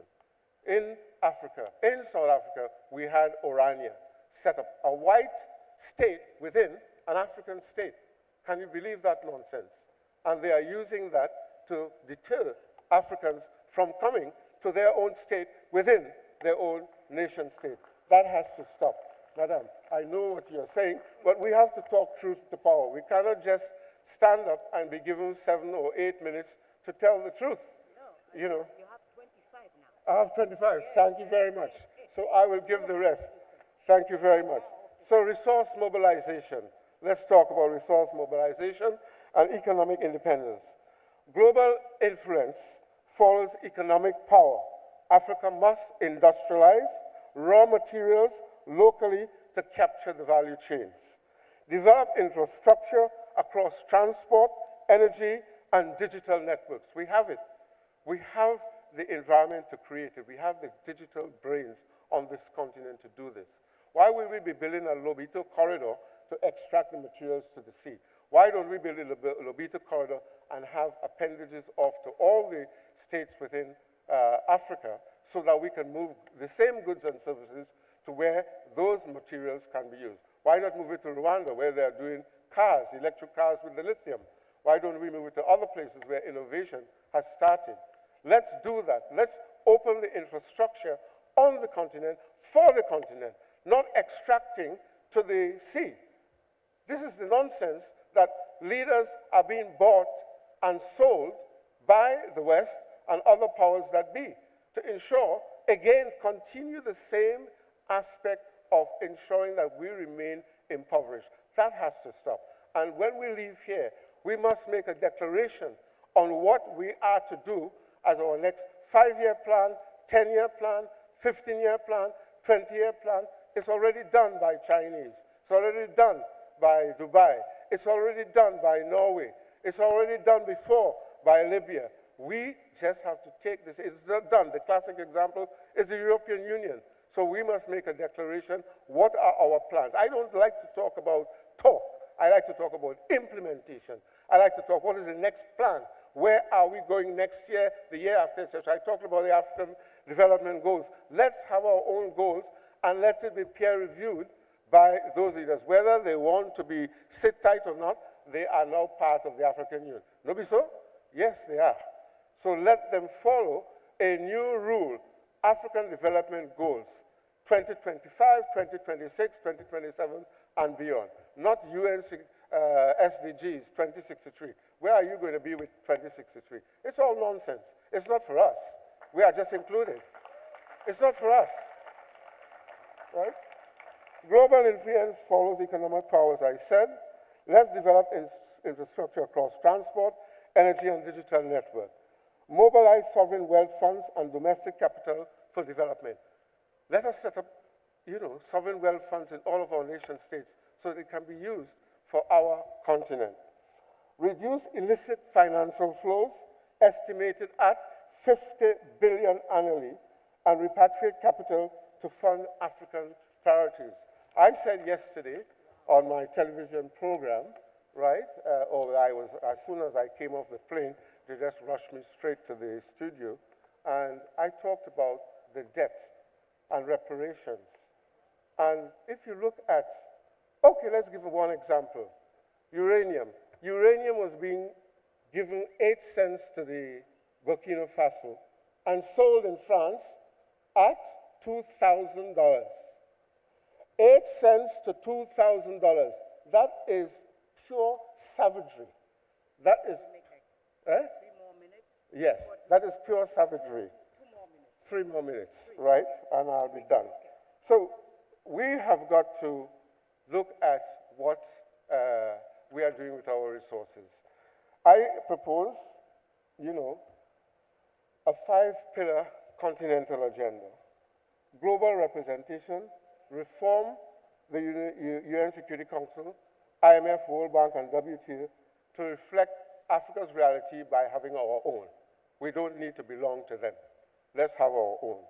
Economic sovereignty, implement fair trade policies, debt justice, and credit reforms to empower African businesses. Climate leadership, protect the Congo Basin, expand green industrialization, and lead global sustainability initiatives. Technology governance, shape AI, digital trade, and biotechnology frameworks tailored to and for Africa. Diaspora integration, leverage the talent, networks, and capital of Africans abroad to accelerate development. And of course, youth inclusion. I can go on and on and on, but I'll conclude because Madam has said she wants me to have 3 minutes more. Africa is open for business. The African Free Trade Area offers access to 1.4 billion consumers. Africa is renewable, and we need to have our strategic minerals, fintech, agribusiness, and manufacturing are ready for investment. African governments and the private sector must work together to attract, secure, and deploy and build industries and create jobs. Conclusion.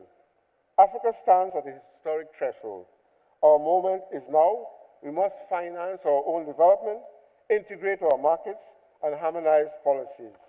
And reform global institutions to reflect African realities by forming our own. Empower the youth and women as agents of change, industrialize our resources and lead innovation, speak and act with one African voice globally. Africa must not be a spectator. Africa must be the architect of its own destiny. Let us rise together, bold, united, and unstoppable. Thank you.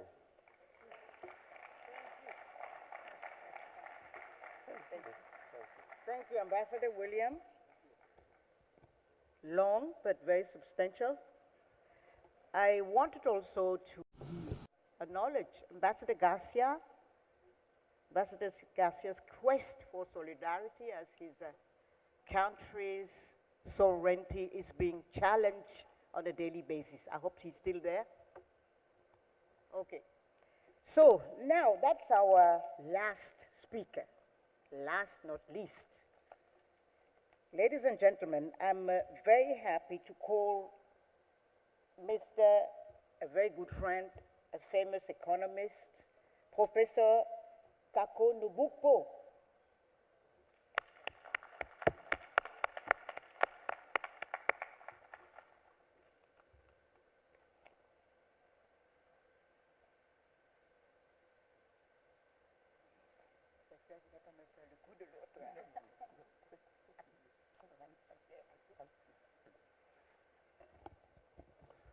Bonjour, chers congressistes.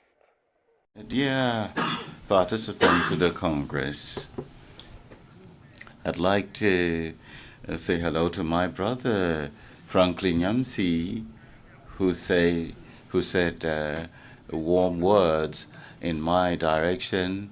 I would like to say how much we are proud of what he's doing for Africa, and to have him here in the country of Togo is a demonstration of high consideration. I would like to salute my sister Marie-Roger Villois, who is very discreet but very, very efficacious. Because she has given me just 7 minutes, I will tell you in 7 points and tell you why we need to have an African currency, a currency for the entire continent of Africa.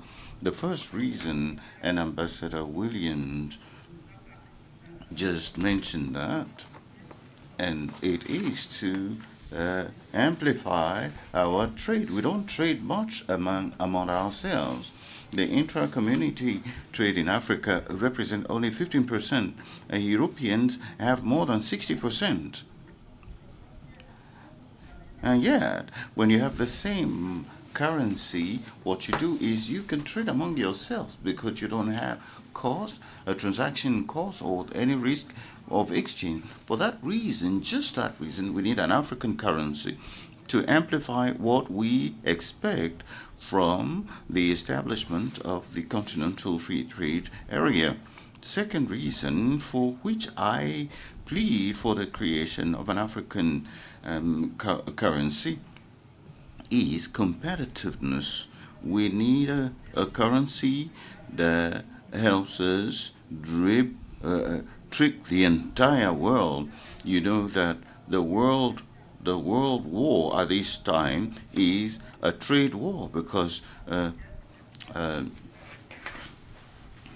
Donald Trump says it every day. There's a war, a trade war between USA and China. It's all about competitiveness among nations and among continents, and we need a continental competitive currency. We need and this is going to be the third reason why we need a currency, is because we need to fund our own businesses, our SMEs, our local champions and regional champions. Do you know the credit on GDP is 35% in Africa. In the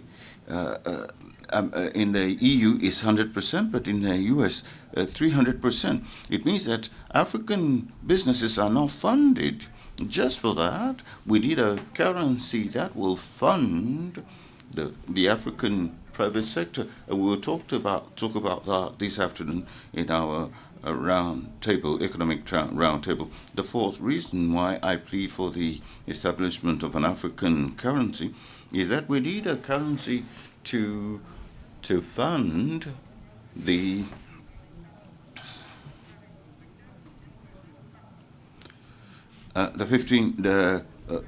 whole workforce of 60 million youth that will be on the in the marketplace in the years to come. The central bank in the UK has three reasons. The classic one, which is the stability of prices. A less classical one, which is shared with the Federal Reserve of the USA, that is to promote economic growth. And the Central Bank of England has a third reason, is to create jobs. So I plead for the creation of a central bank for Africa that will have the goal of generating employment. For me, that is fundamental. It's fundamental for the stability of our continent. The fifth reason why I plead for the establishment of an African currency is that our countries need resources. We need a central bank that will fund our states. It happens so everywhere in the world except in Africa. to fund the fight against jihadism, terrorism, and all the insecurities that we spoke about over the past 3 days. It is not the private sector that will do it. It is the public power. So we need an African central bank that will fund countries so that countries will be up to their state responsibility. We don't need to go and seek permission from the capital market to build a hospital. We need a central African bank that will fund countries directly. The sixth one reason why I plead for the establishment of an African currency is that we need food sovereignty. And for that reason, we need to value the 500 million arable lands that we have in Africa that we are not using at all. We need an African currency that will fund agriculture, that will fund the value addition of these 500 million 5 million square kilometers of land available. This currency will build a bridge between the continent and the sixth region, the diaspora, Afro-descendants. We have financial vehicles that could be in place so that the money in the sixth region can move into the mother continent and also vice versa. So we will have dedicated financial vehicles. So in conclusion, dear participants to the Congress, dear Pan-Africanists, let us dare to get out of the financial slavery of the CFA. It is fundamental to my view. Let us dare believe that currency is not just for buying and selling. Currency is first of all an institution for stability. That is a collective action to control an individual action, either social, political, equal, every component of life. And to transform Africa, we need to take our monetary responsibility at the continental level. And to conclude, allow me to cite Abu Bourguiba, the father of the independence of Tunisia. He said the fight for independence is a small fight. The major fight is the fight for development. I thank you.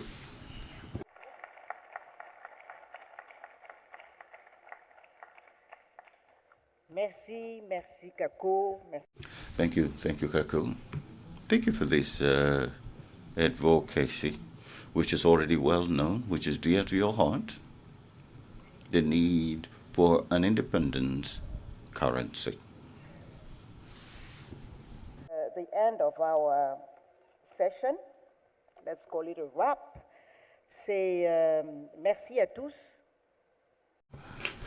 Thank you all. It was quite passionate.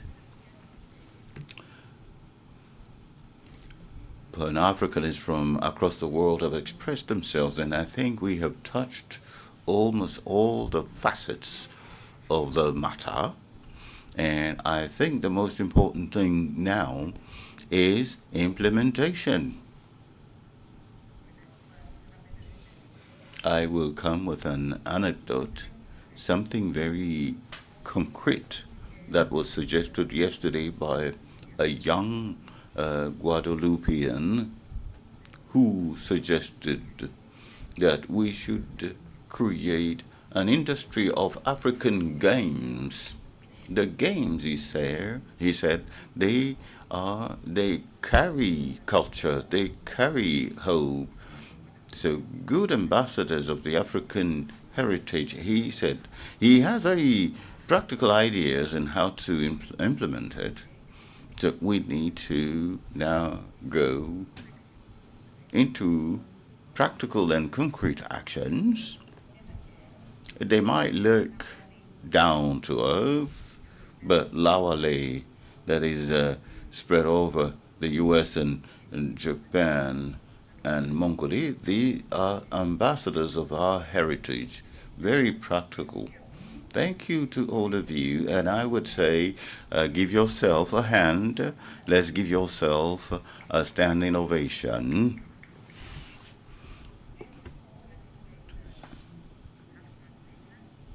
Thank you for coming from all over the world, as I say. And I just wanted to highlight an example of implementation of what we see here with big words. And that was an idea, I think, brought forward by a young guy from Guadeloupe. And he was suggesting to create a toys industry, you know, with African games like Awale. You know, we know many of them, Songo. And I can imagine that, you know, if American children can play Awale or Japanese children, those are good ambassadors. And it also, you know, connects with the economic Pan-Africanism, you know. This is also good business. So think about it. And thank you to all of you. And I think there is a next session. Maybe there is a coffee break now, I'm not sure, but he will tell us. And then we want to go over to the, I think, another session without me now. Thank you very much.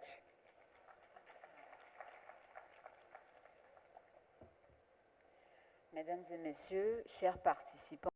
Ladies and gentlemen, dear participants, we have come to the end of this component, the floor to Pan-Africanists. I want to say thank you to participants who participated and shared a very clear way forwards with us. Their contribution build the conviction that Pan-Africanism is a major driver to build and defend the future of the continent. Thank you to all of you, dear public, for your attention, your energy, your commitment in these rich and meaningful interactions. We are continuing with panel 1 of the day, the stake and challenges of the promotion of the African narrative. And these invite us to think on how our continent is perceived, and think of how to take over the floor ourselves and tell our own story. The moderator will be Manka Ndiaye, that we would like to invite this morning. If Mr. Manka Ndiaye is here, would you please join me on the podium?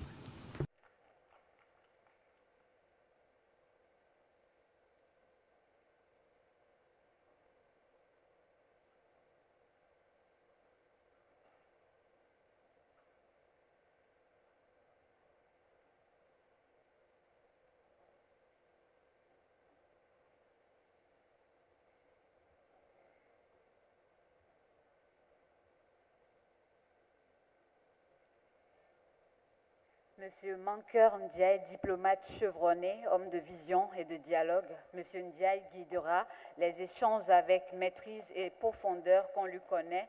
Monsieur Ndiaye, bonne arrivée.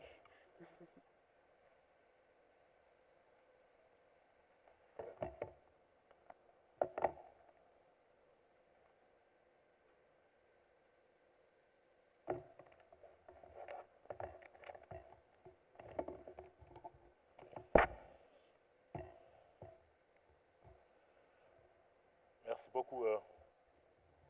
Pardon. Le micro, comment ça marche? Non, merci. Voilà, on devient petit d'abord. Allez. Bon, d'accord. Non, je vais sortir. D'accord.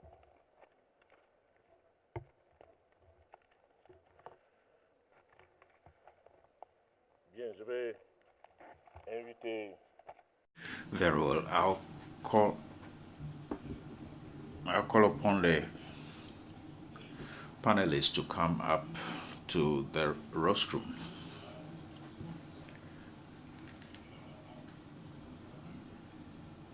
if they are here.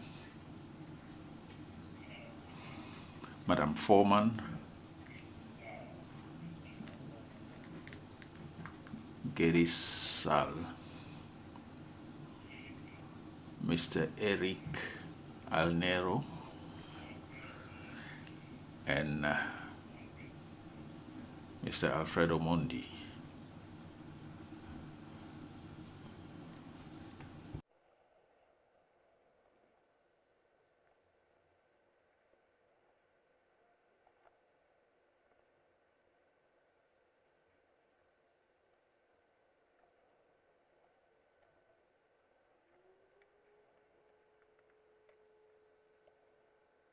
Mondela. We're all here. Thank you.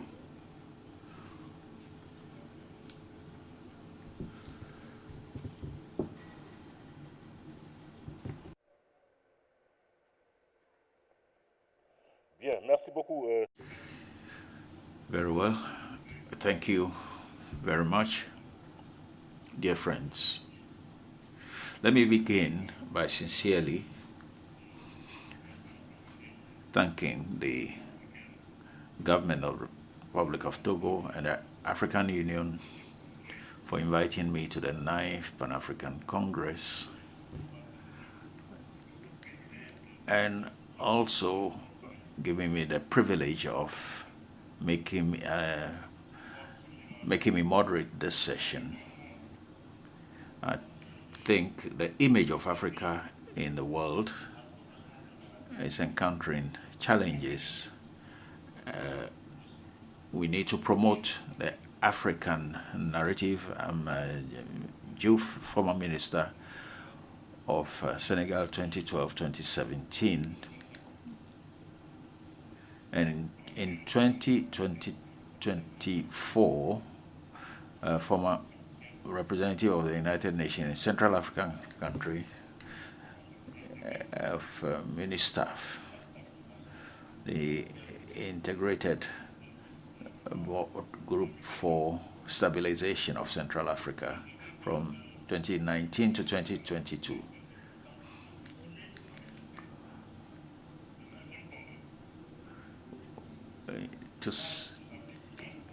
The 9th Pan-African Congress, the theme that we have to discuss today, image of Africa in today's world, issues and challenges of promoting African narrative.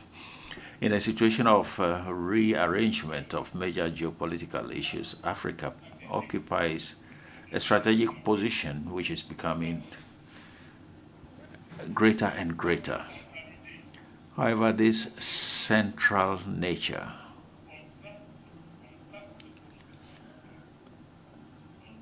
constructs with an international perception which is very often negative, flowing from external narratives which do not fully reflect the deep information on the continent. The African Union and the regional economic communities and all member states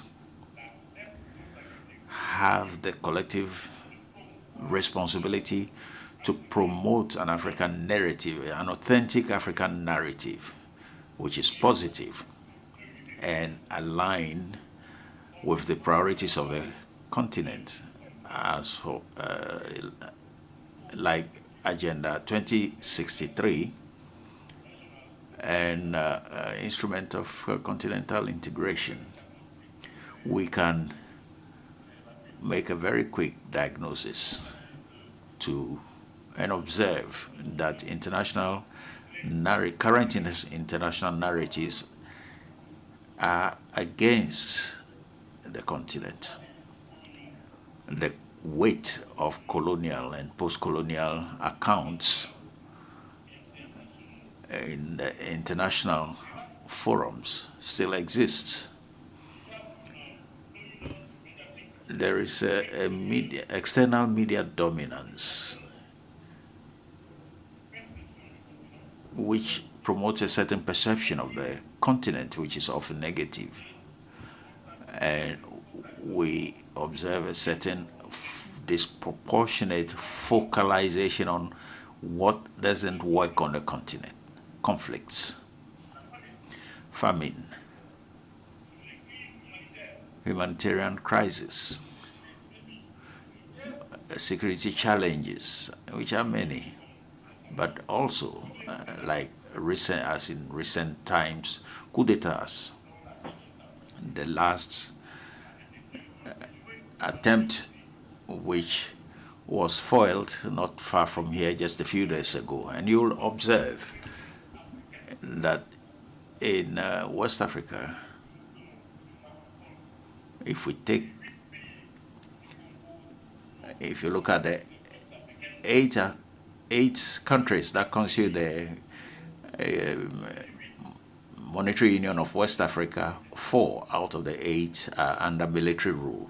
4 out of 8. And if we take the more extended space of West Africa, that is the Economic Community of West African States, which is made up of 15 states, 3 have left just not too long ago. And all those 3 are under military rule. That is why very often that is where the accent or the emphasis is placed to give a certain negative perception.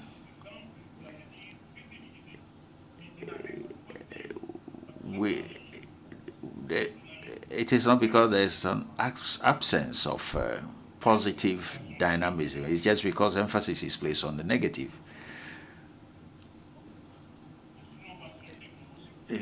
Technological innovations and progress in regional integration on the continent. We also see the absence of unified continental information sharing. And third observation, some kind of internal fragmentation of African accounts, weak coordination among states and the regional economic communities in the construction of a common narrative. So these are some of the problems that we encounter. And the recurrent question is that the image of Africa, particularly in the 80s to the 90s, has been affected by cycles of economic adjustments.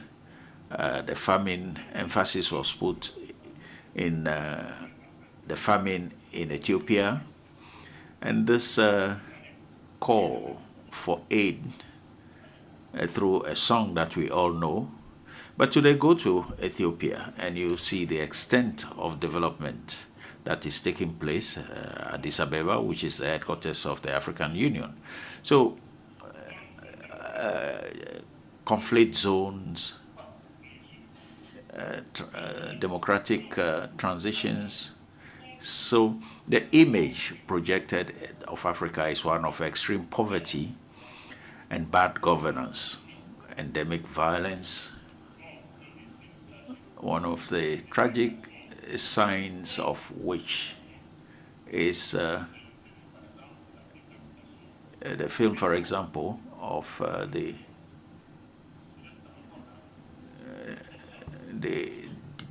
decapitation, the democratic, the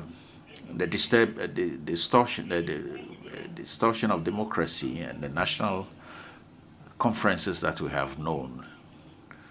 And then there are the institutions of Bretton Woods, UN agencies, and large non-governmental organizations still convey this image in their periodic reports, in their study of aid to development. So Africa is, as far as they are concerned, is condemned to destruction.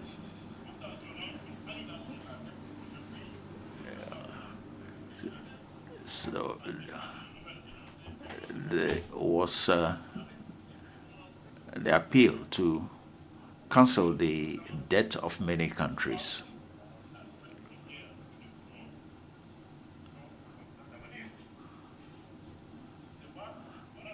So this is the historic basis which we observe today, and many countries invite Africa to international conferences.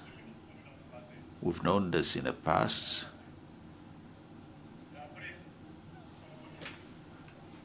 And then came the European Union Africa Summit, Japan, Africa, United States, Africa, Russia, Africa, India, Africa, United States, Africa.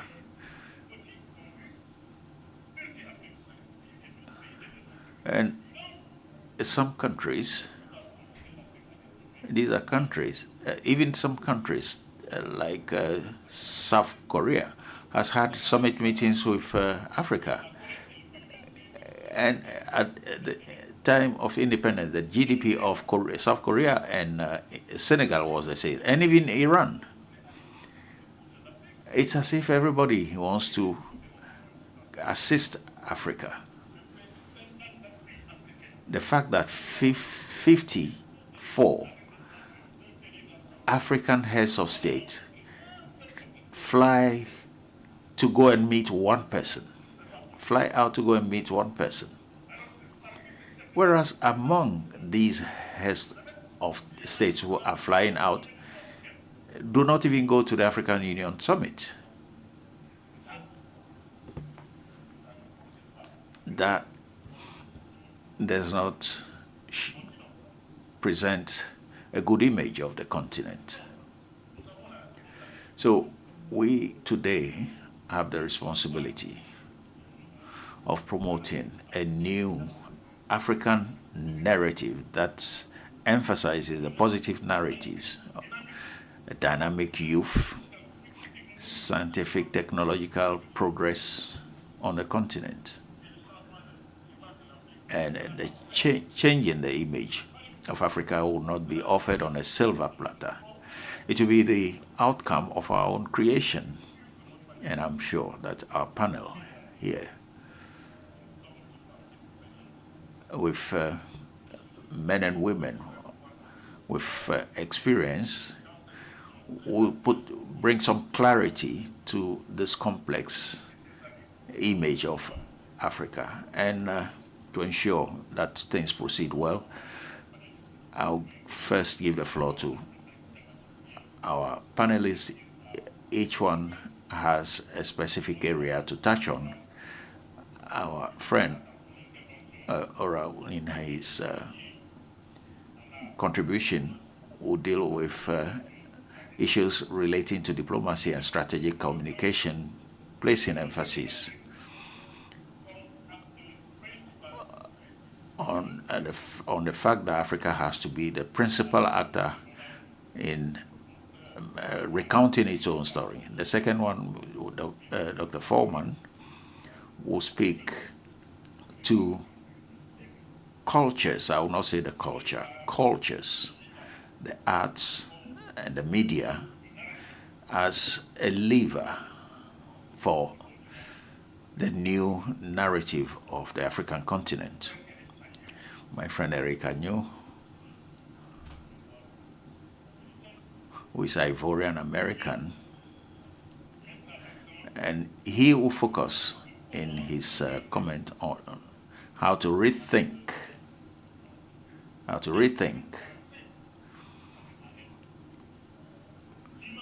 the image of Africa from external perception to self-presentation. And then my friend Alfred Omondi from Kenya, in his comment, would open paths of reflection, areas of reflection on how to improve the image of Africa. So, dear friends, this is an introduction of our panel. At the end of our discussions, we would have developed a strategy and make recommendations to the organizers. After the 4 presentations, the floor will be open for your contribution. I thank you for your attention. Cher ami, le premier orateur. You have the floor, sir.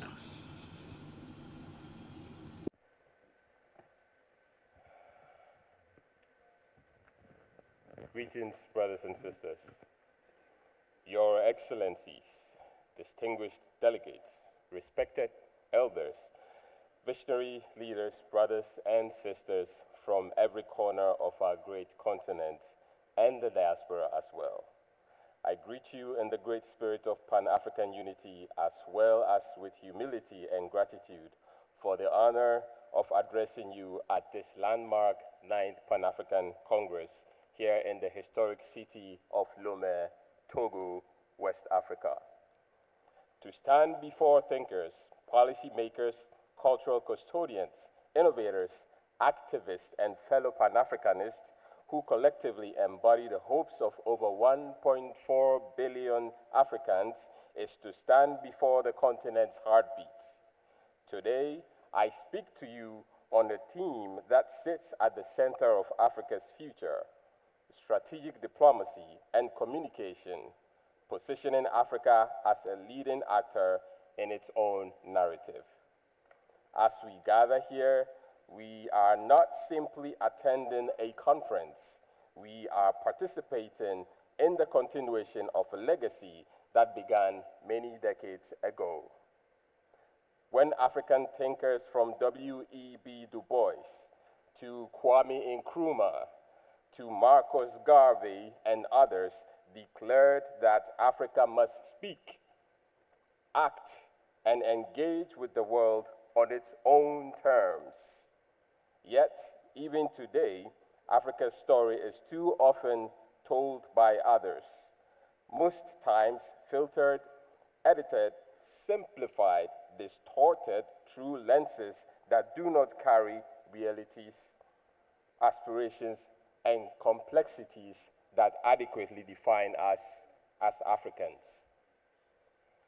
This is why the conversation for strategic diplomacy and communication cannot be delayed another day.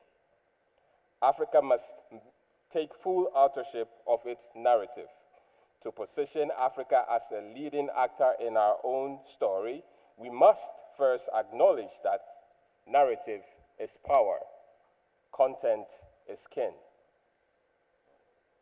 Nations rise, industries grow, global partnerships flourish, and historical reputations are shaped through the stories societies tell about themselves and the stories others accept as truth. Africa has suffered from centuries-old stories that were not altered by Africans, stories that painted Africa as helpless instead of resourceful, as peripheral instead of central, as a continent to be spoken for rather than a continent to be listened to and worked with.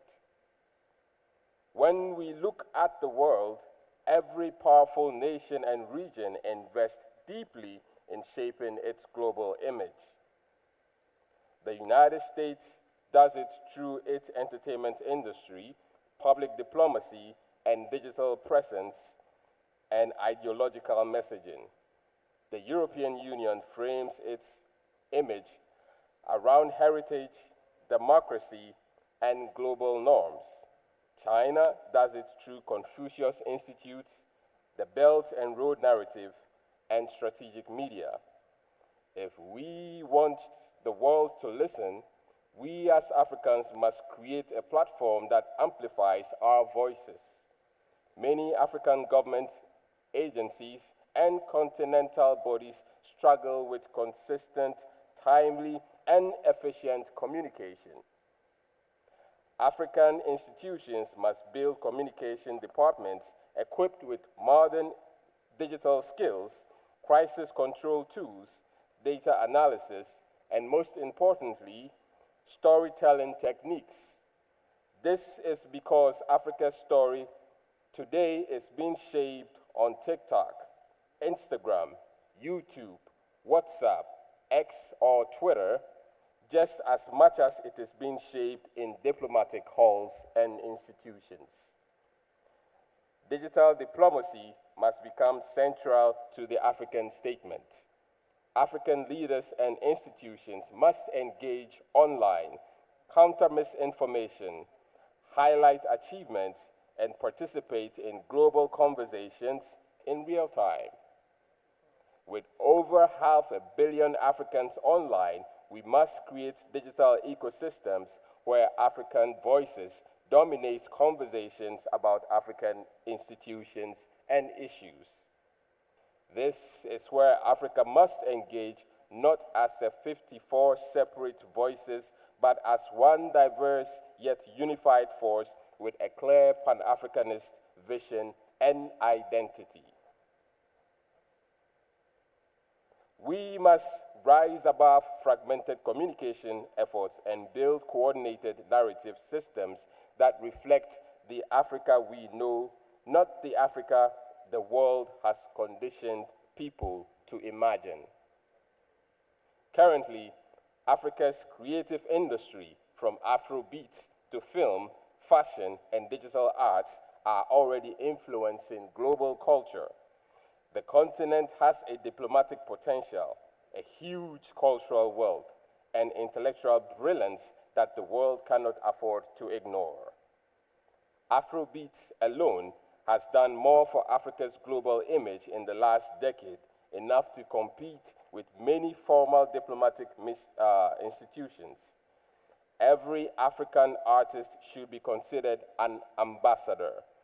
Every vessel of identity must be used to its fullest ability as far as African entertainers, creators, and content makers are concerned, because they are ambassadors. Africa must invest in cultural exports, film funding, creative hub, archival preservation, museum repatriation, and global partnerships. However, a major hindrance to this is that a significant portion of Africa's global perception is influenced by economic positioning. To change the narrative, we must change the economic partnerships that Africa keeps and connects with. African diplomacy must negotiate fairer trade terms, protect intellectual property, promote investment in African industries, create continental supply chains, and the most important piece in all this to me is to build intra-African trade.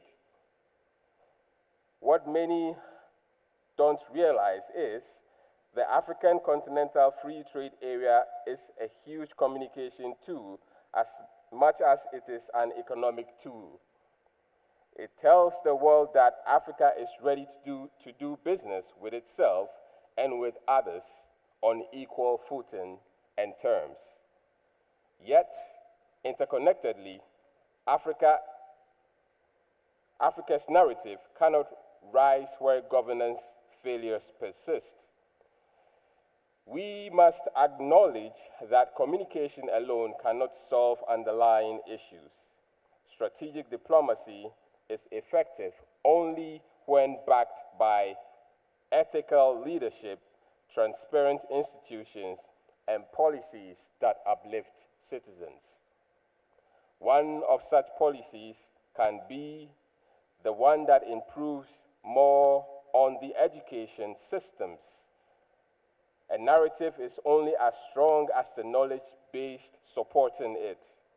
Africa needs refreshed curricula that reflect African stories, philosophies, innovations, and intellectual traditions instead. To say it frankly as it is, a large part of our curricula is still very colonial, very anti-African. Our schools know more about Western histories and cultures than our own stories.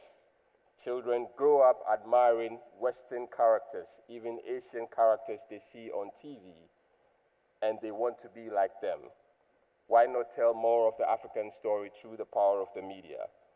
If we must be proud of our identities, we must first understand what those identities mean in the first place.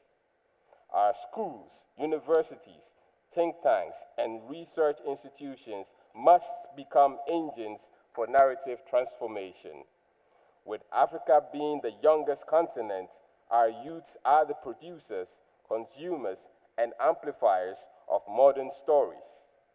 Their creative activism, their digital influence and fluency, and cultural innovation must be nurtured and integrated into national and continental strategies. Then, there's also the African diaspora, estimated at over 170 million people. The diaspora is our extended nation, or as we choose to call it, the SIP region. There are scientists, entrepreneurs, media leaders, educators, activists, and policymakers in the diaspora that are influencing the global systems. Yet, Africa has historically under-engaged this powerful diaspora community.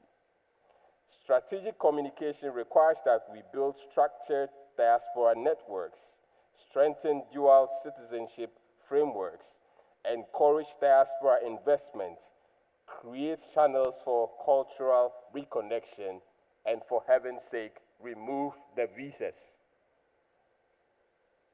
The diaspora must be part of the narrative, not an audience to it. More than we can imagine, the diaspora is our window to the world. In many cases, the outside world interacts with the diaspora before the continent itself. And when this community is equipped with the right information and integration, it becomes an ambassador for the continent of Africa. It will promote the continent's cultures and stories abroad and source for opportunities that can benefit the continent. Everything I have mentioned above converges into the simple yet transformative act of telling African stories creatively, proudly, and consistently. From Nollywood to the Timbuktu manuscripts, from Maasai folklore to contemporary poetry, our stories contain power, memory, identity, and vision. To control our narrative, we must tell our stories not once, not occasionally, but repetitively, all the time, everywhere. Africa must invest in continental media networks, international broadcasting, film studios, publishing houses, digital platforms, and independent journalism. Africans should tell African stories in global languages and through global channels. When we rely solely on external media, we give others the pen to write our own stories. Let us imagine an Africa where diplomats speak confidently from a position of unity. An Africa where global media houses regularly source African perspectives. An Africa where our films, books, music, innovation, and festivals define global culture. An Africa where every young person feels represented, empowered, and connected. An Africa whose global image is reflected and shown in its true potential and not outdated stereotypes. Strategic diplomacy and communication are not abstract concepts. They are political and practical tools that shape how Africa negotiates, collaborates, competes, and leads as we move forward. We must develop continental communication strategies that unite private sector, civil society, media, academia, and the diaspora. We must craft narrative rooted in dignity, excellence, truth, and honesty. When our ancestors fought for liberation, they fought not only for land and freedom, but also for the right to define themselves. That fight continues today, but it is a battleground that has shifted from the fields and borders to airwaves, screens, stories, algorithms, institutions, and global discourse. Our generation's responsibility is to win this new front of the struggle peacefully, strategically, creatively, and consistently.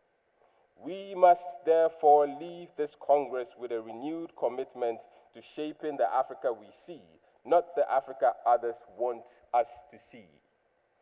We must speak as architects of our destiny, not as footnotes to someone else's text.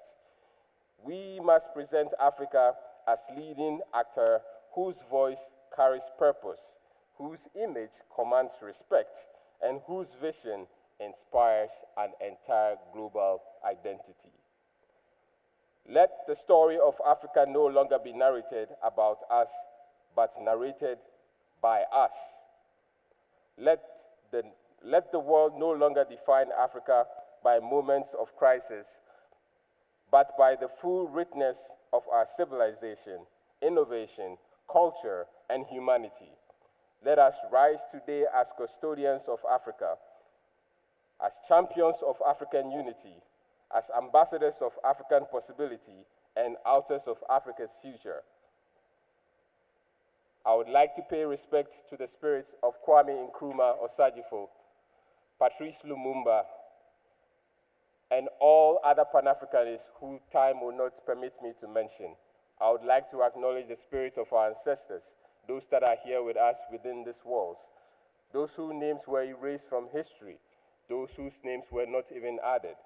And may this Congress mark the beginning of a renewed era of Pan-Africanism, as well as a newer African narrative sovereignty. May strategic diplomacy become the backbone of our global engagement. I thank you all, and may Africa rise in dignity. Thank you.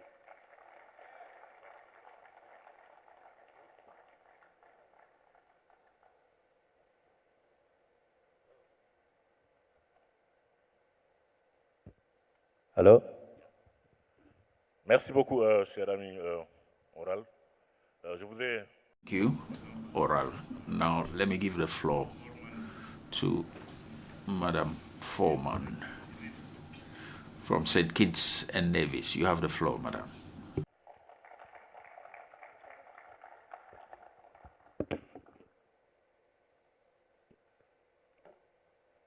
Good afternoon, distinguished guests, fellow panelists, family, friends. It is an honor to join this important conversation on how we shape, protect, and project African narrative on the world stage. As someone who has worked across culture, fashion, diplomacy, and media, I know that Africa's story is one of brilliance, resilience, creativity, and global influence. Yet often, that story is told about us instead of by us. Today, I want to explore how culture, arts, and media, the very heartbeat of our identity, can become powerful catalysts for rewriting the African narrative in a way that is authentic, dignified, and future-focused. Or misaligned image. Africa's global image is still shaped by stereotypes, We've spoken of this today on several occasions. I've heard this. And I think the more we repeat it, the more it'll stay with us. And we will move towards implementation. Our stereotypes are shaped by poverty, conflict, instability, charity, and crisis response. These stereotypes persist not because they are the whole truth, but because they are the most repeated. There are three major issues at play. Narrative ownership. The world's dominant media institutions, those with the loudest microphones, are not Africans. As a result, Africa is often portrayed through an external lens that distorts more than it reveals. Selective storytelling. Positive stories of innovation, art, leadership, and entrepreneurship really receive equal airtime. And the lack of global visibility for African creative industries. Despite our powerhouse talents, from Nollywood to Afrobeats, from fashion to visual arts, many global platforms still treat African creativity as emerging rather than global cultural capital. These realities create a gap between how Africa sees itself and how the world sees Africa. But here's the opportunity. Africa's creative industry is rising faster than the outdated narratives about us. Culture is our soft power. It is our languages, traditions, culinary arts, festivals, and ways of storytelling. Culture is how we anchor identity. When we preserve and promote our culture, we are not just celebrating ourselves, we are educating the world. African artists, painters, writers, dancers, designers are shaping global aesthetics. African fashion influences runways in Paris, London, Toronto, New York, the Caribbean. Our cinematographers and writers are winning international awards. Our designers are redefining sustainability through upcycling, thrift culture, handmade craftsmanship. The arts allow us to reclaim narrative spaces traditionally dominated by others. Media is the megaphone. From film to social media, from podcasts to documentaries, Africans now have unprecedented access to tools that amplify our voices globally. A single song, a viral video, a visual story, or a fashion campaign can shift perceptions. When our creative forces come together, they form an ecosystem of influence, one powerful enough to write the narrative of a continent. However, we must be honest about the challenges that slow our progress. Underfunding of creative industries.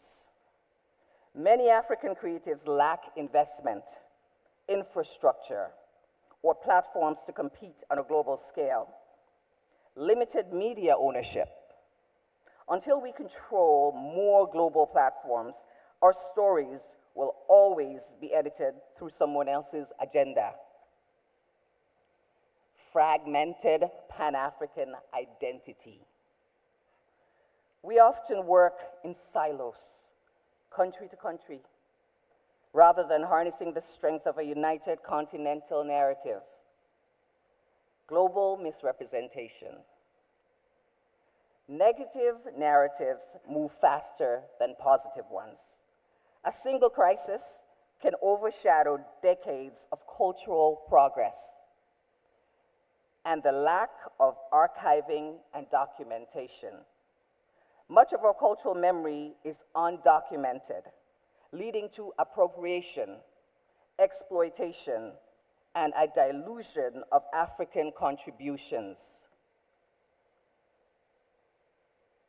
This is where culture, arts, and media become our most critical tools. A, invest in creative infrastructure. Africa's creative economy must be treated as a serious economic engine. When we invest in cultural institutions, film studios, fashion hubs, digital platforms, we strengthen our collective voice. My colleague mentioned Nollywood and Afrobeats, but there are African fashion weeks around the world that are popping up. Museums, cultural festivals must intentionally collaborate across borders. A unified industry must amplify a unified narrative. Social media gives global access without gatekeepers. We must encourage more creators, journalists, influencers, designers, and filmmakers to document Africa authentically and consistently.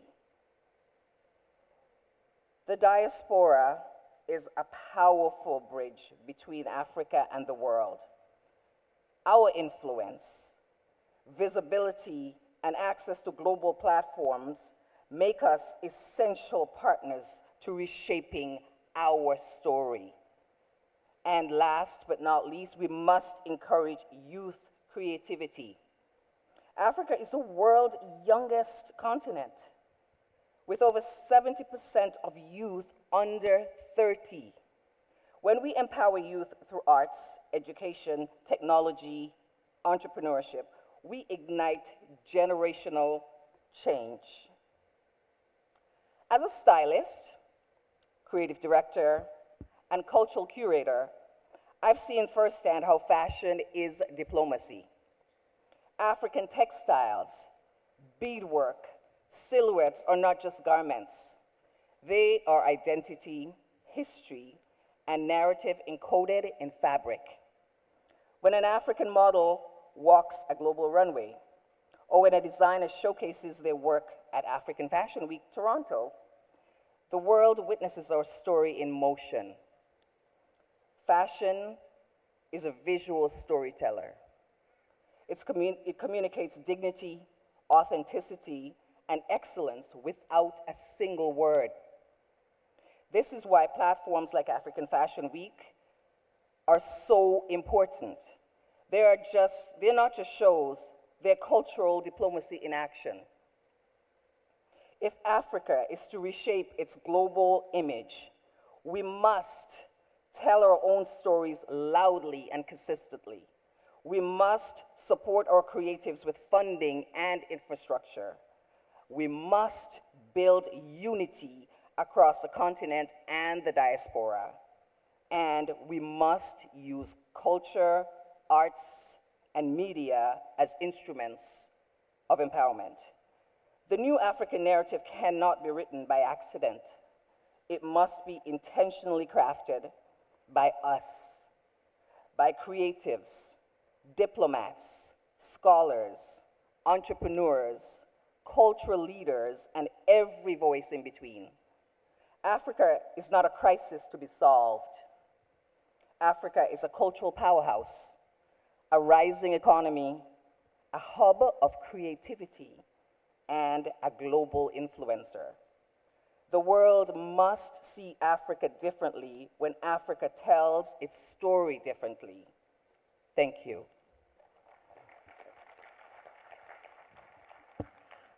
Merci beaucoup. Thank you very much, Madame Former. She's coming from St. Kitts and Nevis. She is carrying the voice of the diaspora. I'll give the floor to our friend Eric Añero, who is coming from the United States, who is from Côte d'Ivoire, originally from Côte d'Ivoire. I think it's afternoon now, so I'll cut through the chase because I can hear your stomachs talking to me, and we all are tired. I want also bring back our ancestors. It's already been done.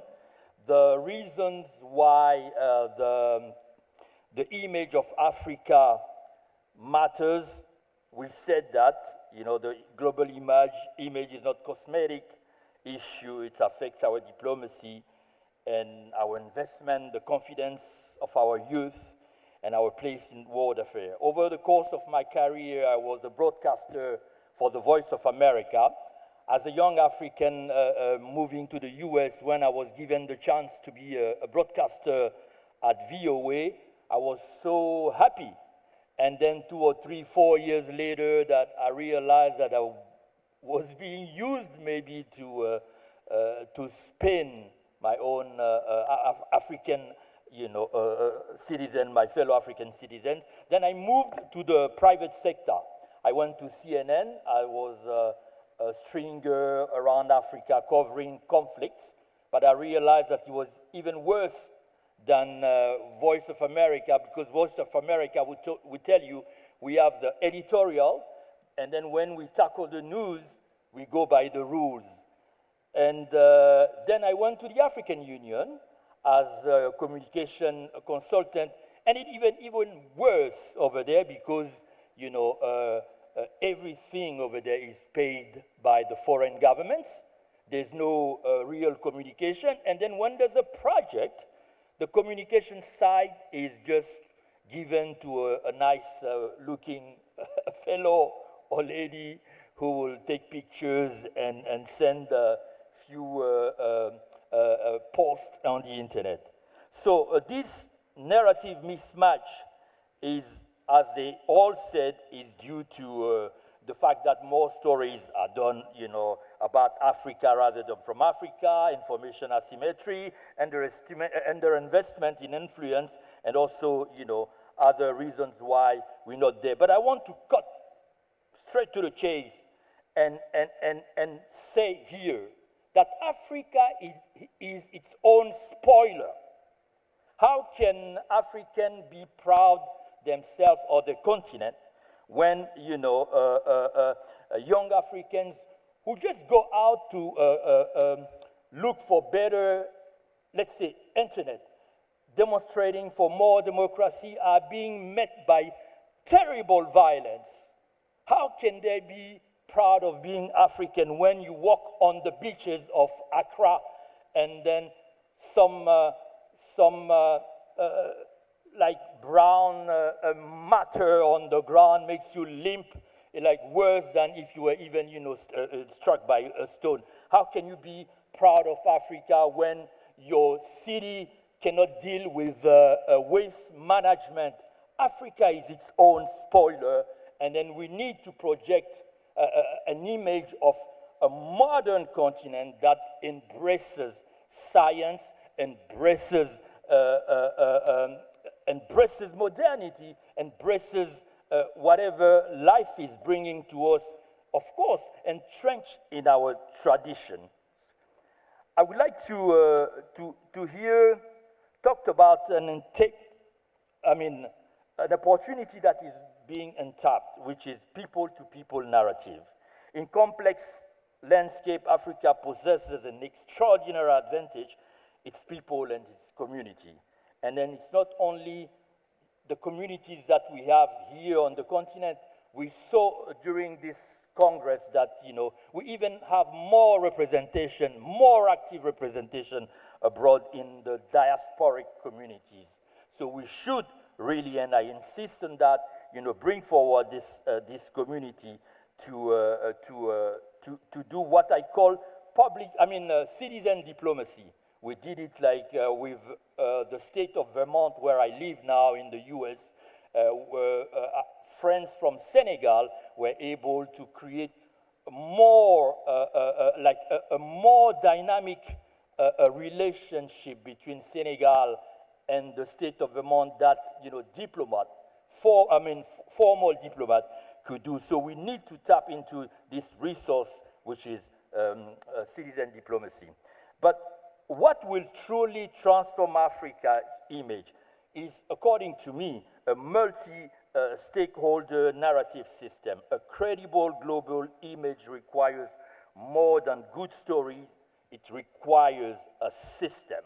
Africa needs a narrative operating model anchored in 5 strategic pillars that I think municipalities, cities shape lived experience.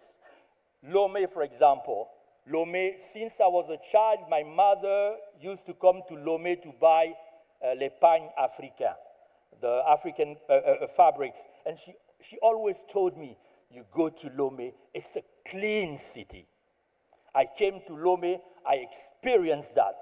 The same way you talk about Lomé, the same way you talk about Paris, that's how our cities should establish themselves to be beyond the states, beyond the government, a better representation of who we are, entrenched in our traditions, and looking toward the future. Universities, the knowledge engine. Universities generate data, research, and talent, so they document African achievement, train communicators, and give scientific credibility to stories we tell. I was in the US, tried to go to school, they look at my diplomas from Ivory Coast, they take me back to, because I see doctors, I see intellectuals, I see students coming from Africa who are, not taken seriously because we don't invest enough in our universities. The word is about science, the word is about, beyond culture. We like to celebrate cultural achievement, but we also have to celebrate scientific, achievement. I was saying that we need to bring in the diaspora global voice. The diaspora voice, which is Africa's global voice. Our diaspora is powerful, soft power network with influence in global media, and it must transition from scattered individuals to a structured, coordinated engagement. Of course, they told about the media, and I remember I was at the African Union. For years, the African Union is is talking about putting together a media department. We're still waiting for that TV station. We're still waiting for more than press releases and a few TikTok posts now. And science and innovation. The world admires, I said, cultural talent, but they respect scientific achievement. Africa must be present in laboratories, climate research, AI engineering, agro-industrial innovation. So when Africa innovates, Africa is respected, and automatically, we have a better image that we project in the world. So I will conclude, and then I hope that during the Q&As we can go further in our discussion. Africa's global image will not change because we ask the world to see us differently. It will change because we build system, governance, dignity, and innovation to make a new narrative. In communication, you have to ask yourself, to whom am I talking? We usually talk to the world outside Africa because either we need a loan, either we need to have the favor of the World Bank or the IMF, but we rarely talk to Africans themselves. We need to convince our own people. When I was coming here, I wasn't sure about what to do here, what to make of Pan-Africanism, but it took me 3 days to be convinced, not only by the president of this country, who had the courage to sit here with people that were doubting about Togo's stand vis-à-vis Pan-Africanism. But that president, acknowledging the errors of the past, has stood here and has asked us to look forward to getting together to win this fight. We also have, and it's important, to convince the youth. And for that, it's important that our countries be models of democracy and models of good governance. We cannot, you cannot ask for someone who wants his country or her country to be a respectful country, to be a Pan-Africanist when, all around is pain, suffering, no hospital, and no clear path towards development. And in discussing who is our audience, we shouldn't, forget the youth. The youth have to be mobilized because our generation, or the generation of those who were the fathers of this wonderful idea of being together, will go. Who will take over? I don't see many youth around us here. I don't see it at school. I had the chance to have a father who had like nice book, good books about Pan-Africanism. I had to learn about Pan-Africanism myself. I even had to come here to better grasp the idea of Pan-Africanism. How many people have the chance to come to those, meetings, exclusive meetings, I should say? Let's spread the word to the people so that if Africans themselves are convinced about this, they will be the best person, the best ambassadors to show a better image of Africa across the world. Thank you very much. Merci beaucoup. Merci. Thank you very much. Thank you, Eric. Give the floor to the fourth panel member, our friend to Alfred Mundi, who's coming from Kenya. Allow me to sit so that I follow the instructions that we were given, because it was a panel. But I had the chance of standing up there in the morning. So basically what we are here to discuss is to discuss how we change the narratives that have been very negative on Africa. I would start by registering my appreciation to Ambassador William, who captured what I'd said. And I think from where I sit, whatever he said captured the mood of this conference. So number one, from where I sit, I've noted and realized through experiences and which I got from school at the various countries that I've visited, that Africans seems to be lacking self-esteem. So whether we are going to discuss here that we have to change this narrative and do exactly what we have discussed about in terms of developing different policy frameworks, it will not be possible. When we talk about changing, maybe promoting culture, talking to our media and all that, it will not work. We must just be radical the way Ambassador William said. Otherwise, we are going to nurse wounds here that are never gonna work for us. So let us be brutal with the truth, then we shall emancipate ourselves. And I think that is the motto of Pan-Africanism. Pan-Africanism has two mottos. One is, one struggle, many fronts. The other one is that don't agonize, organize. So I don't want to agonize, but then I must also be brutal with the truth. So the first thing, just think as a parent at home. What do we teach our children? I've seen or experienced where many parents would think that being urbanite is development. So for example, for people who stay in the cities, let me mention Lomé. I'm coming here for the first time. During Christmas, the people would go back at home. Maybe that's what happens in around East African region. I don't know what happens here. So the people who come or lives in the city and would go back home would think that they are more superior than the locals down there. So to me, the first thing that we must change, whether through school, and school here means the traditional school and formal school. Traditional here would mean what we are taught at the social level. That is maybe the churches, the parents, grandparents, and things like that. So to me, this is very critical. We must, first of all and foremost, develop or ensure that the self-esteem of our children is something that we are proud of. If you put a white man here and a black person here, especially for girls, I want to be brutal. Most of them would even want to change their skin, thinking that being white is more modern.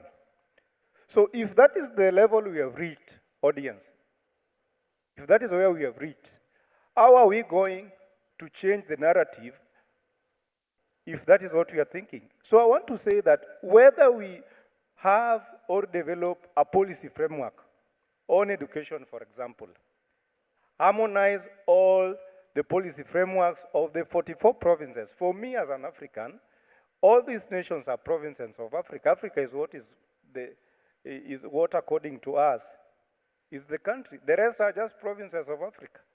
So for us to harmonize all these 54 education policy frameworks, I think we must do this having in mind that the leading issue here has to be developing self-esteem of African, making an African believe in himself, that whatever skin they have, whatever knowledge they have, is important and is something that can be used in the global stage. When I talk of African in this context, I mean all Africans, irrespective of where they are. And once we've sorted this, then others will follow. For example, culture. I must be proud of my culture. I've just mentioned earlier that for the elites, especially back at home, the elites, where we take our kids to in terms of schooling, you will be shocked that there is a Togolese here who would take his son or daughter to a school in America. What does that mean?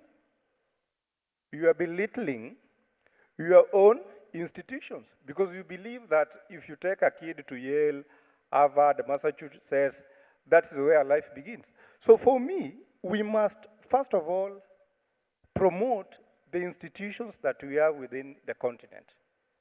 So that, to me, that one will then change the narrative. If we don't do that, we are going nowhere, whether we speak up to evening. Most of us have spoken to culture. Who said that African culture is backward? I've seen white men going to Maasai in Kenya or in Tanzania just to appreciate that culture.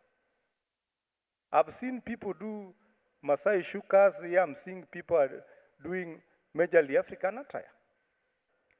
But why would the same Africans feel that they are not people when they are in international forums, for example? I've been analyzing this issue of tattoo. I think we all understand tattoos. I don't want to say that it is a bad thing or a good thing. But if you are very keen, for some of us, because I interact with the youth most of the time, having that tattoo is more important than speaking your local dialect. Okay, speaking your local dialect. So for me, the bottom line is, number one, let us identify our leading personalities within the continent, whether in the education sector, policy, politics, economy, and all this, and talk to them that they would be the leading force in terms of changing this narrative. If, for instance, you meet a fellow African in the World Organization talking negatively about Africa, discussion is about malnutrition. The guy decides to post some kid dying in Ethiopia, for example. And you know, he's very proud of that. I want to say here that even developed nations have challenges. What do? They know what to cover and share and what not to. But for Africans, you become proud when you share the negatives of your own country. For example, if I decide to put the dirty linen of my parents or mother, for example, in the public, what do I gain when I do that? So for me, the leadership, that is number one, the leadership. Number two, the people who are doing so well in various facets of the economy.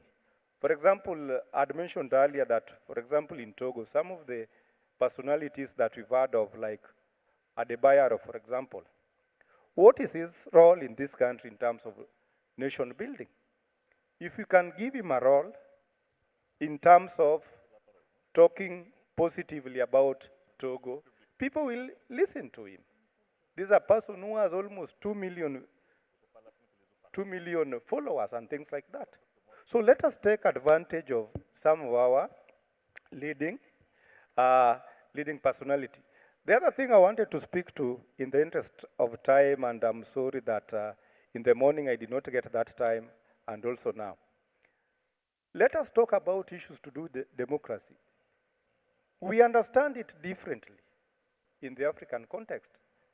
Some of us think that when you conduct elections after every 4 years or every 5 years, that is democracy. It might not be true. Africans had democratic institutions before they were colonized, and they were working for us. So I don't know the measurement. I don't know who told us that if you were to do elections after 4 years, 5 years, I mean, that is the yardstick. I'm not saying that it is bad, but I'm saying that there are tenets of democracy that Africans have also lived to. And there are quite a number of countries that have done so well in this. Within West African region, we've seen them. We are also aware that there are some countries that are really disappointing. We must say that. It is true that some African countries are disappointing, and we need to speak to them. But for the many, or the few that are doing well, why can't we project that narrative in a positive way? I'd said in the morning that when I saw the Honorable Naledi was just left, when they went, for example, to ICC. No African country was there to support them. So I don't know why we have this challenge of low self-esteem. Because some of us think that if you do this, you are not going to be funded. I know there are foreign policy experts like my senior, the former foreign minister, who happens also to be the moderator. At times I ask myself, what do you discuss in AU Ethiopia, Addis Ababa? What do you discuss when you live with your Togolese position to Ethiopia? And that is what you are pushing for. Forgetting that Africa is not a continent, it's a country.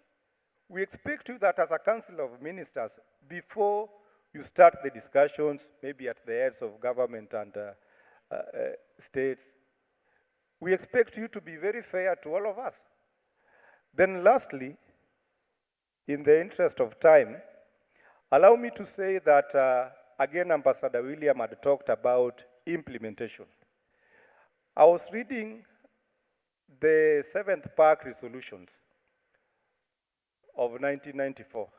I realized that around 8 of the resolutions that were presented here by the Commission yesterday were discussed. In fact, as I conclude, resolution number 13 that talks about the CARICOM was discussed here yesterday.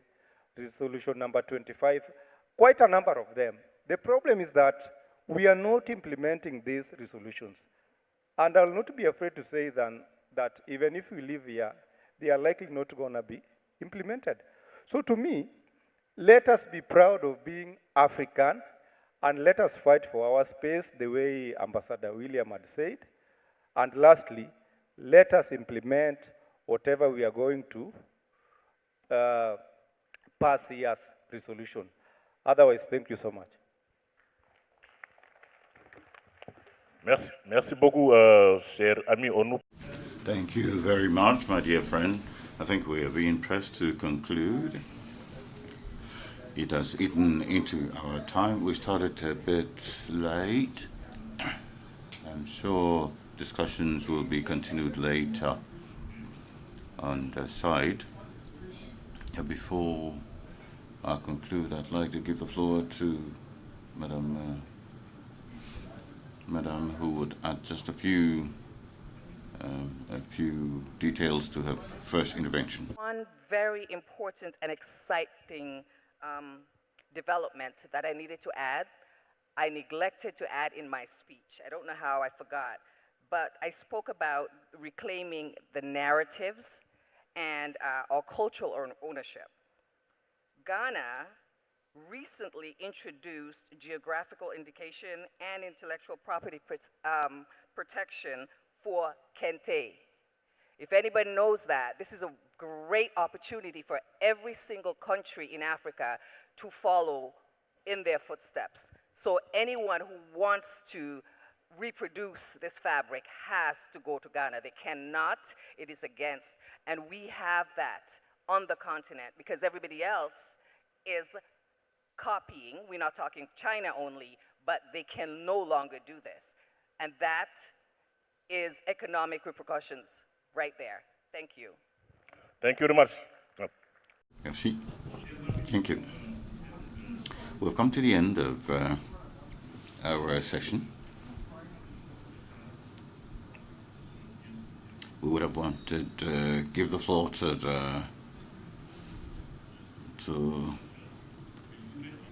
the House, but I would like to conclude very quickly and bring forth a few thrusts for the future. These three axes, what we know that we need strategic communication to make Africa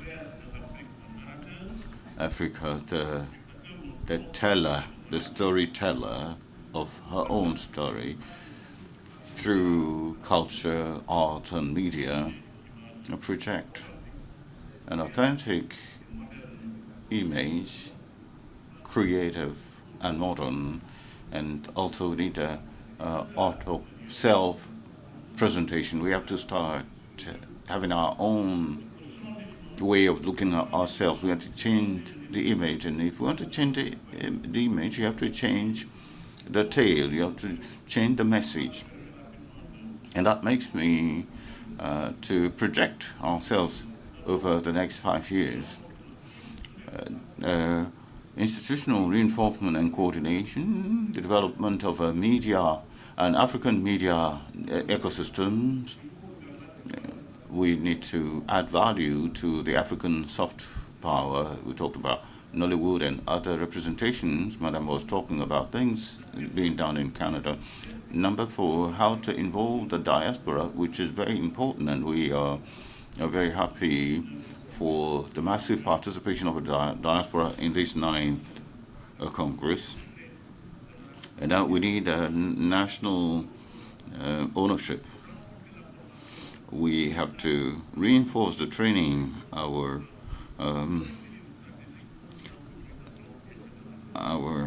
officials in diplomacy, African diplomacy. And those are a few conclusions, and we will carry forward the discussion.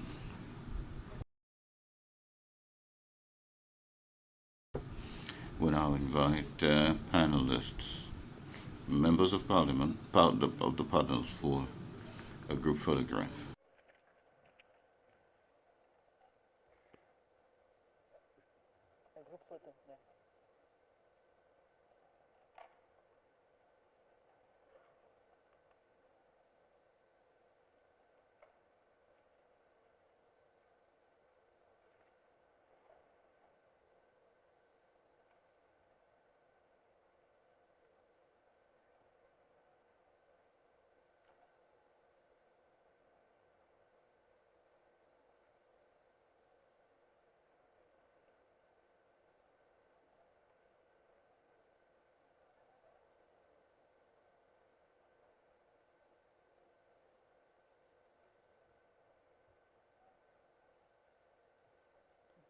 Merci pour ce moment. Thank you very much for this moment. We have come to the end of this passionate rubric as the image of Africa in the world today, the challenge relating to promoting the African narrative. We are going to go on a lunch break and we'll resume at 2:30 to resume deliberation in this room here. So kindly leave on your seat or interpretation headsets so that other participants will use them when they're using the hall. So we resume at 2:30. Lunch is at the restaurant of Hotel de Février or at Fazao.